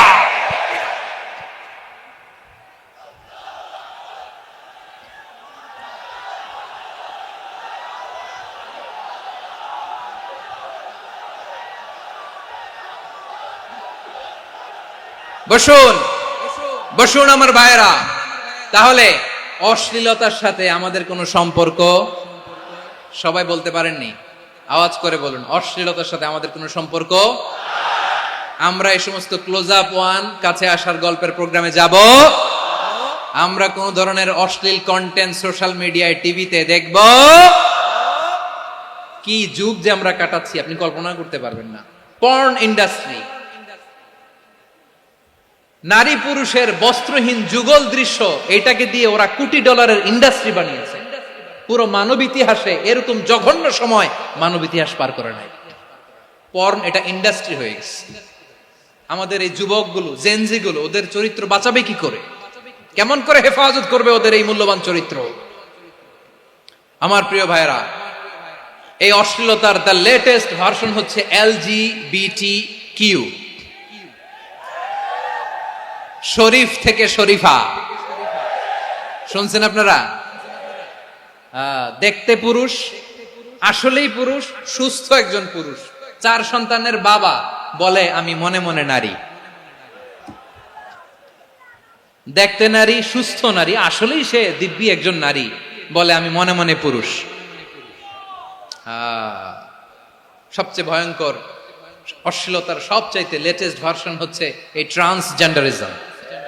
সুস্থ পুরুষ তার বায়োলজিক্যাল গ্রোথকে হরমোন দিয়ে স্টপ করে দিয়ে সে সার্জারি করে নারী হতে চায়, সুস্থ নারী পুরুষ হতে চায়। পুরুষ পুরুষের প্রতি সেক্সুয়ালি আকর্ষণ বোধ করে। এটা লূত আলাইহিস সালামের কওমের মধ্যে ছিল। এটাকেও আল্লাহ কোরআনে ফাহিশা বলেছেন। ওয়ালুতান ইয ক্বালা লিকাওমিহি আতাতুনাল ফাহিশাতা মা সাবাকাকুম বিহা মিন আহাদিম মিনাল আলামিন। লূত আলাইহিস সালাম বললেন, তোমরা কি এমন এক অশ্লীল কার্যক্রমে ডুব দিলে নাকি যেটা গোটা বিশ্বের কেউ কখনো করে নাই, তোমরাই প্রথম করেছো? পড়েন নাউযুবিল্লাহ। এই পশ্চিমের এই রোগ আমার দেশে যেন আসতে না পারে, আমাদের সজাগ থাকতে হবে। প্রিয় ভাইরা, চিল্লায় বলেন ঠিক কিনা? পশ্চিমের অবস্থা ভয়ঙ্কর। পাশ্চাত্যে, আমি যুক্তরাষ্ট্রে ছিলাম অনেকদিন, কয়েক মাস, বিভিন্ন স্টেটে ঘুরেছি। গার্ডিয়ানরা উদ্বিগ্ন, ছেলে মেয়েদেরকে, ছোট্ট ছেলে মেয়ে, ওদেরকে জিজ্ঞেস করে, তুমি how do you feel right now inside yourself? তুমি ভিতরে ভিতরে কেমন ফিল করো? তোমার কি ছেলে ছেলে লাগে না মেয়ে মেয়ে লাগে? আচ্ছা বলেন, এই ছোট্ট বাচ্চাটাও কি এগুলো জেন্ডার অ্যাসাইনমেন্ট বলতে এগুলো কিছু বুঝে? এইভাবে মিসগাইড করা হচ্ছে। কৌতূহল বশত ছোট্ট ছেলে যদি বলে আমার তো মেয়ে মেয়ে লাগে, তখন বলে যে না তুমি মেয়ে, ছেলে না। মা বাবা বাধা দিলে ওকে আলাদা গভর্নমেন্ট হাউসে নিয়ে যাবে। ভয়ঙ্করতম অবস্থা। আমরা একটা সময়ে শুনতাম যে হুজুর আমার ছেলেটা খুব ভালো, হাফেজে কোরআন, আল্লাহওয়ালা, হুজুর আমার ছেলে দাড়ি রাখছে, আল্লাহওয়ালা। হুজুর আমার ছেলে 5 ওয়াক্ত সালাত জামাতের সাথে পড়ে, তার মানে আল্লাহওয়ালা। পশ্চিমে যে আমি কি শুনছি জানেন? ওরা বলে হুজুর আমার ছেলেটা ইউনিভার্সিটির একটা মেয়ের সাথে প্রেম করে, ও খুব আল্লাহওয়ালা, হুজুর দোয়া করবেন। এর কারণ ওদের কাছে আল্লাহওয়ালার ক্রাইটেরিয়া হচ্ছে হুজুর আমার ছেলেটা আরেক ছেলের পছন্দ করে নাই, আমার মেয়েটা আরেক মেয়েকে ভালোবাসে নাই, এজন্য আমার ছেলেটা আল্লাহওয়ালা, হুজুর ওর জন্য একটু দোয়া করে দিয়েন। কি চ্যালেঞ্জ ওরা ফেস করতেছে। ওনার ছেলে যে আরেক ছেলেরে বিয়ে করবে না, এটাতেই উনি খুশি যে আলহামদুলিল্লাহ আমার ছেলেটা একটা মেয়েরে ভালোবাসে, আমার মেয়েটা একটা ছেলেরে ভালোবাসে, মানে এটা খুব আল্লাহওয়ালা। নাউজুবিল্লাহ পড়তে পারলেন না? এজন্য অশ্লীলতার সাথে আমাদের কোনো সম্পর্ক। রব্বুল আলামিন বলেন ওয়ায়ানহা আনিল ফাহশাই ওয়াল মুনকারি ওয়াল বাগি, তিনটা জিনিসকে আমি নিষিদ্ধ করলাম। এক নাম্বার হলো ফাহশা, অশ্লীলতা। 2 নম্বরে হলো মুনকার, সমস্ত মন্দ কাজ। আপনাদের মনোযোগ আছে না? শেষ করে দিব? আর 2-1 মিনিট শুনবেন? আচ্ছা বলি তাহলে, আর 2-1 মিনিট। তাহলে নিষেধাজ্ঞা জারি করেছেন 3টা জিনিসের উপর। 1 নাম্বার কি? ফাহশা, অশ্লীলতা। 2 নাম্বার মুনকার। মুনকার মানে হচ্ছে যত মন্দ কাজ, খারাপ কাজ, বাজে কাজ, এটার বলে মুনকার। এটার কি বলে?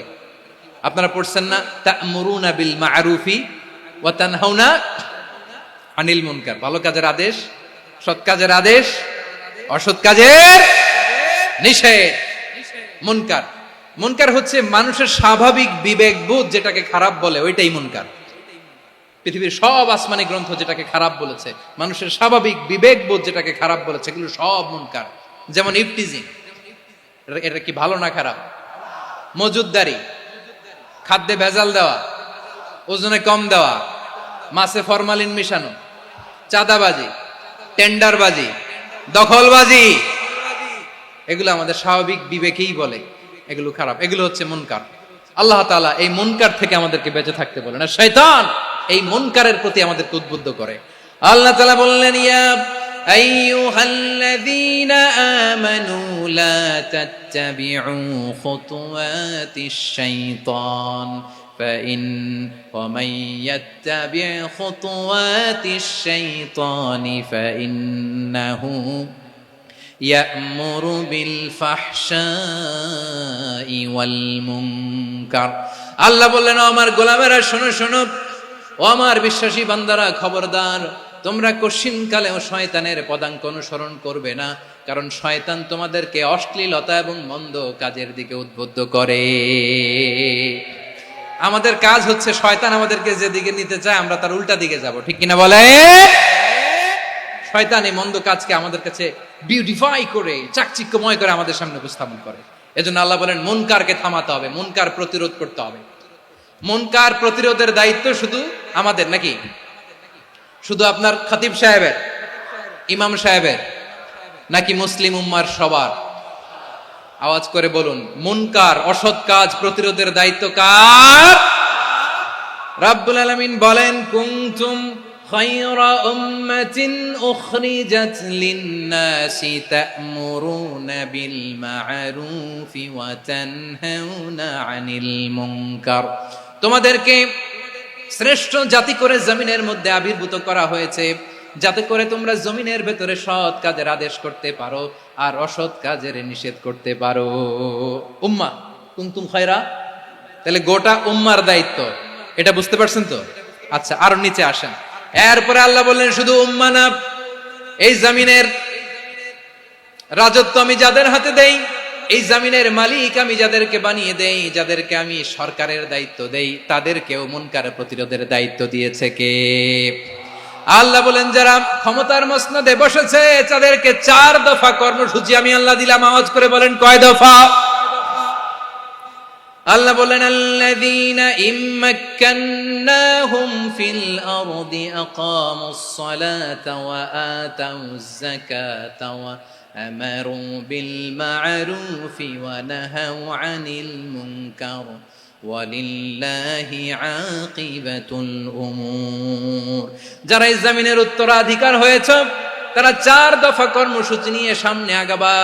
সালাত কায়েম করবা, যাকাত আদায় করবা, সৎ কাজের আদেশ দিবা, অসৎ কাজ থেকে মুনকার প্রতিরোধ করবা। আদেশটা কার?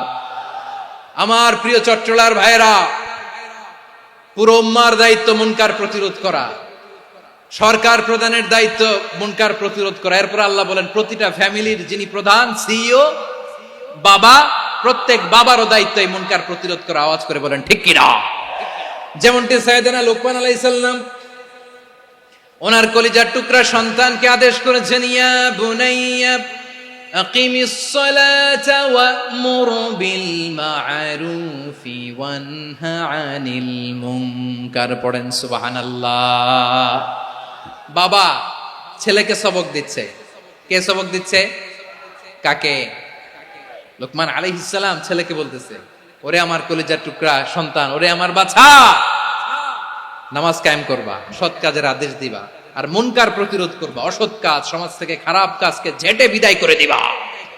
তাহলে দেখেন আমি স্টেপ বাই স্টেপ নামলাম।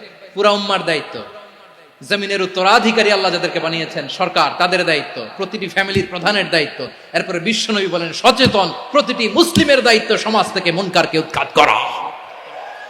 বিশ্বনবী বলেছেন, মান রাআ মিনকুম মুনকারান ফালিয়ুগাইয়িরহু বিয়াদিহি ফাইন লাম ইয়াস্তাতি ফাবিলিসানিহি ওয়া ইন লাম ইয়াস্তাতি ফাবিকলবিহি ওয়া যালিকা আযআফুল ঈমান। সমাজে যে মুনকার দেখবে, খারাপ কাজ দেখবে, সে যেন হাত দিয়ে সেটাকে থামায়। কি দিয়ে? আপনাদের তো হাত নাই না? হাত আছে, হাত আছে। ওরা যেই হাত দিয়ে অন্যায় করে ওইটা প্রতিরোধের জন্য আমাদেরও হাত আছে না নাই? থামাতে হবে, থামাতে হবে।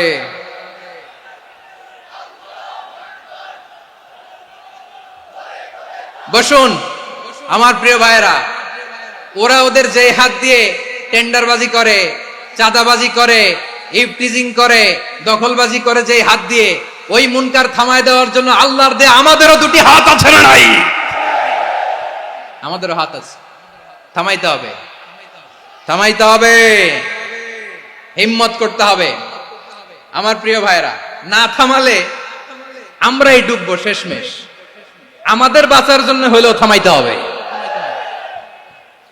রব্বুল আলামিন বলেন, ওয়াত্তাকু ফিতনাতাল লা তুসিবান্নাল্লাযীনা যালামু মিনকুম খাসসা।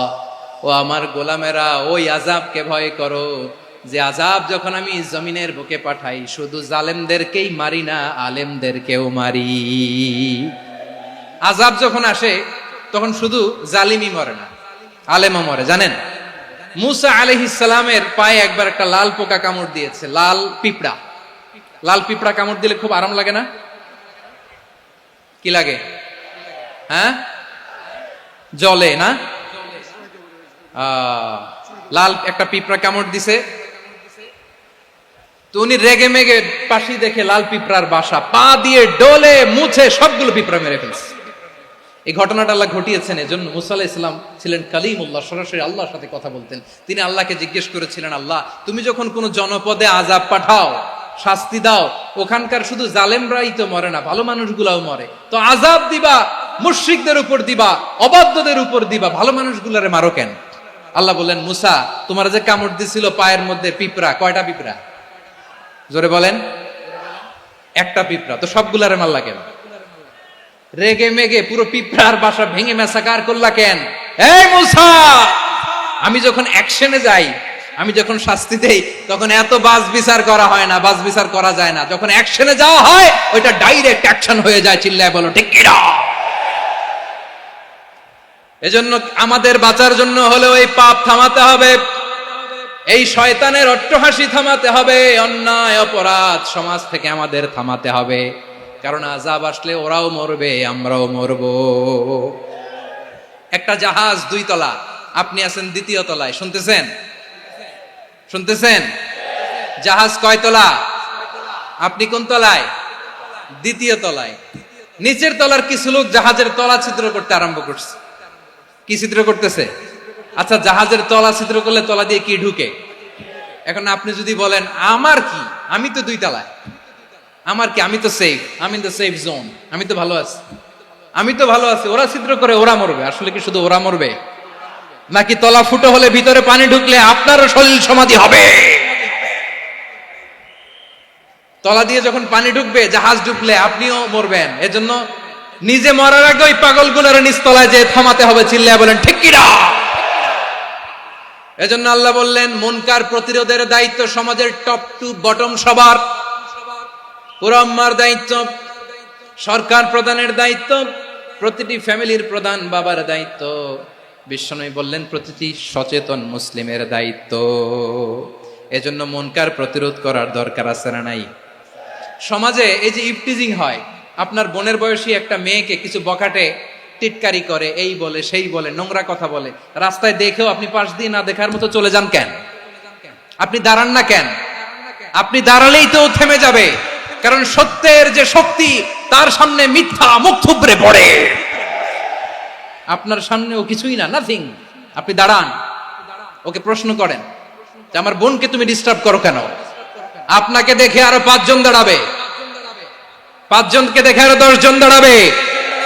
আমাদের নীরবতা আর আমাদের নিশ্চুপ থাকাই জালিমদেরকে আরো শক্তিশালী জালিম বানিয়েছে। এজন্য মুনকার প্রতিরোধের দায়িত্ব আমাদের সবার। টেন্ডারবাজি, চাঁদাবাজি, দুর্নীতি, অপরাধ, দখলদারিত্ব, মজুদদারি, এগুলো সব কিছু একসাথে প্রতিরোধ করতে হবে, ঠিক কিনা বলেন? একটা মানবিক সমাজ যদি চাই, প্রতিরোধ করতে হবে। প্রিয় ভাইয়েরা, আল্লাহর শপথ নিয়ে বলি, এই নাসিহাত গুলো সবার জন্য, সব দলের জন্য, সব মতের মানুষের জন্য। আমরা কোনো দলের প্রতি মানুষকে ডাকি না, আমরা ডাকি ইসলামের দিকে। সব দলের, সব মতের, সব মানুষদেরকে আমরা আহ্বান জানাই, আসুন আমরা একটা সুন্দর সমাজ বিনির্মাণ করি। এই যে নতুন বাংলাদেশের এক সুযোগ এসেছে, আর জীবনে হয়তো আসবে না, সামনের 100 বছর এই সময় আসবে না। আসুন দেশটাকে আমরা সাজাই, আসুন আমরা দুর্নীতি বন্ধ করি, আসুন আমরা চাঁদাবাজি বন্ধ করি, আসুন আমরা দখলদারিত্ব বন্ধ করি, আসুন আমরা এক দল আরেক দলকে নিশ্চিহ্ন করার যে রাজনীতি, এটা বন্ধ করি। সব দলের প্রতি আমার আহ্বান। আমি কিছুদিন আগে একটা নিউজ দেখলাম, ওই যে লন্ডনে বসে জনাব তারেক রহমান সাহেবকে আমি ধন্যবাদ দিতে চাই। উনি সংবাদ শোনা মাত্রই ওনার দলের অনেক চাঁদাবাজকে উনি বহিষ্কার করেছে। I do appreciate. প্রতিটি দলের এরকম ইনিশিয়েটিভ নেওয়ার দরকার আছে না নাই? যে কোনো দলে এই প্র্যাকটিসটা থাকার দরকার আছে না নাই? চাঁদাবাজদের সাথে আপনারা নিজেদেরকে মুক্ত ঘোষণা করবেন যে এরা আমার দলের কর্মী হতে পারে না। আমরা চাঁদাবাজ মুক্ত বাংলাদেশ চাই, জুলুম মুক্ত বাংলাদেশ চাই, ফ্যাসিজম মুক্ত বাংলাদেশ চাই, গুণ খুন খারাপি মুক্ত বাংলাদেশ চাই। আমরা নতুন ভোরের বাংলাদেশ চাই। ওই বাংলাদেশ পাওয়ার জন্য মুনকার প্রতিরোধে, অন্যায় প্রতিরোধে যদি বাঘের বাচ্চার মতো, আবু সাইদের মতো 2 হাত উঁচু করে, বুককে টান টান করে প্রসারিত করে দাঁড়াতে হয়, রাজি আছো মুসলমান? কারা কারা রাজি? আল্লাহকে হাত দেখিয়ে প্রতিজ্ঞা করো।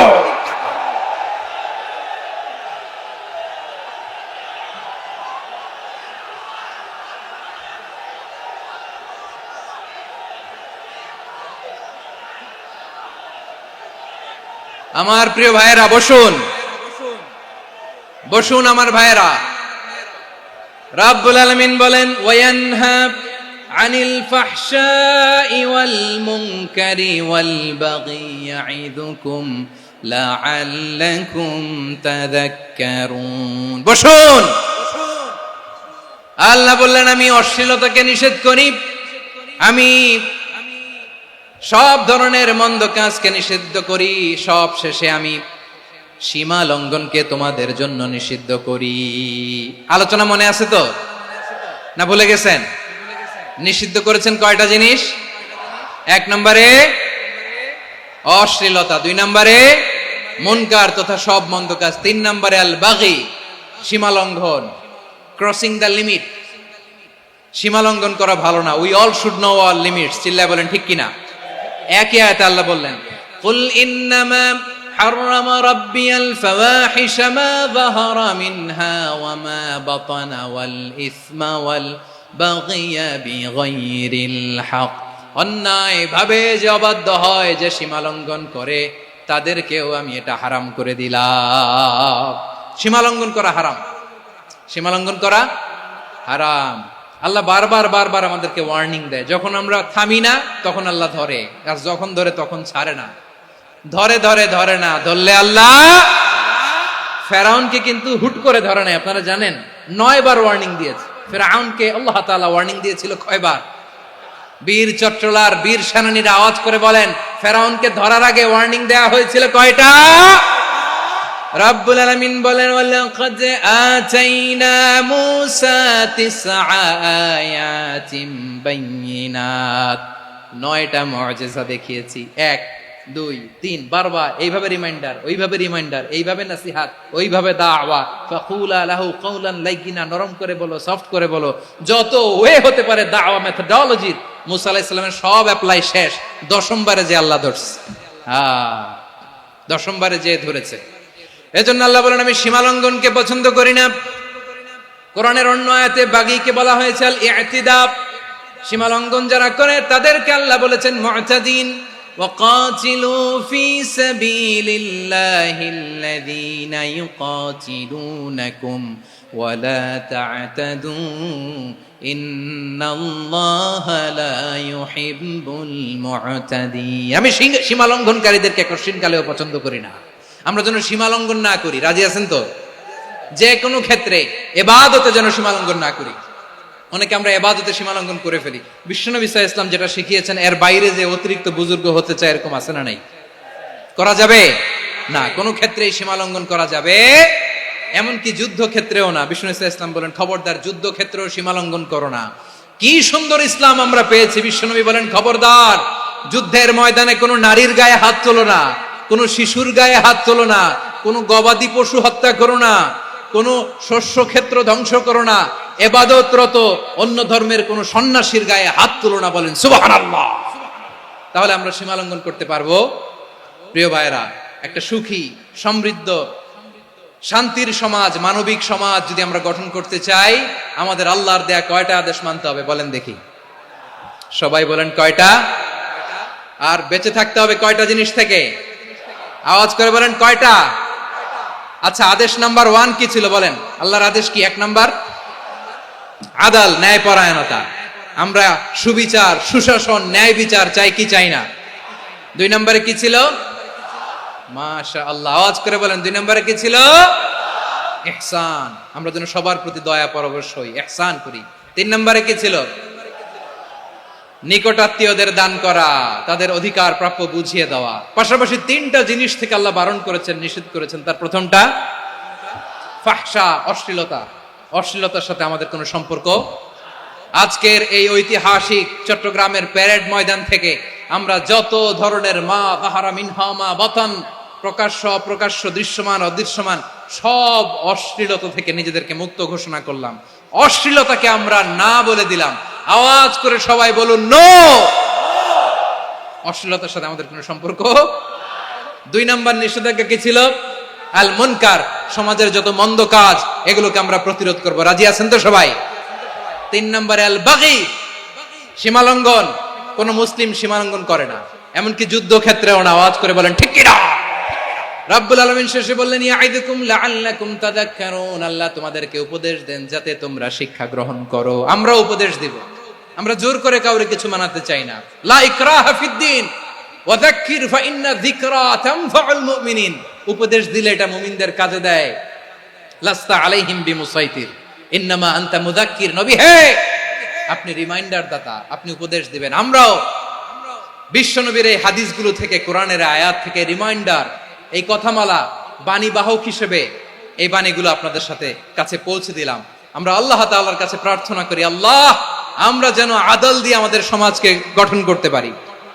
আল্লাহ আমরা যেন ইহসান করতে পারি, আমরা যেন নিকটাত্মীয়দের দান করতে পারি। আল্লাহ যত ধরনের অশ্লীলতা, অনাচার, মন্দ কাজ, সীমালঙ্ঘন, অবাধ্যতা থেকে যেন আমরা বেঁচে থাকতে পারি। আল্লাহ তাআলা আমাদের সবাইকে কথাগুলো বোঝার ও আমল করার তৌফিক দান করুক। হাযা মা ইনদি ওয়াল ইলমু ইনদাল্লাহ আলাইহি তাওয়াক্কালতু ওয়া ইলাইহি উনীব।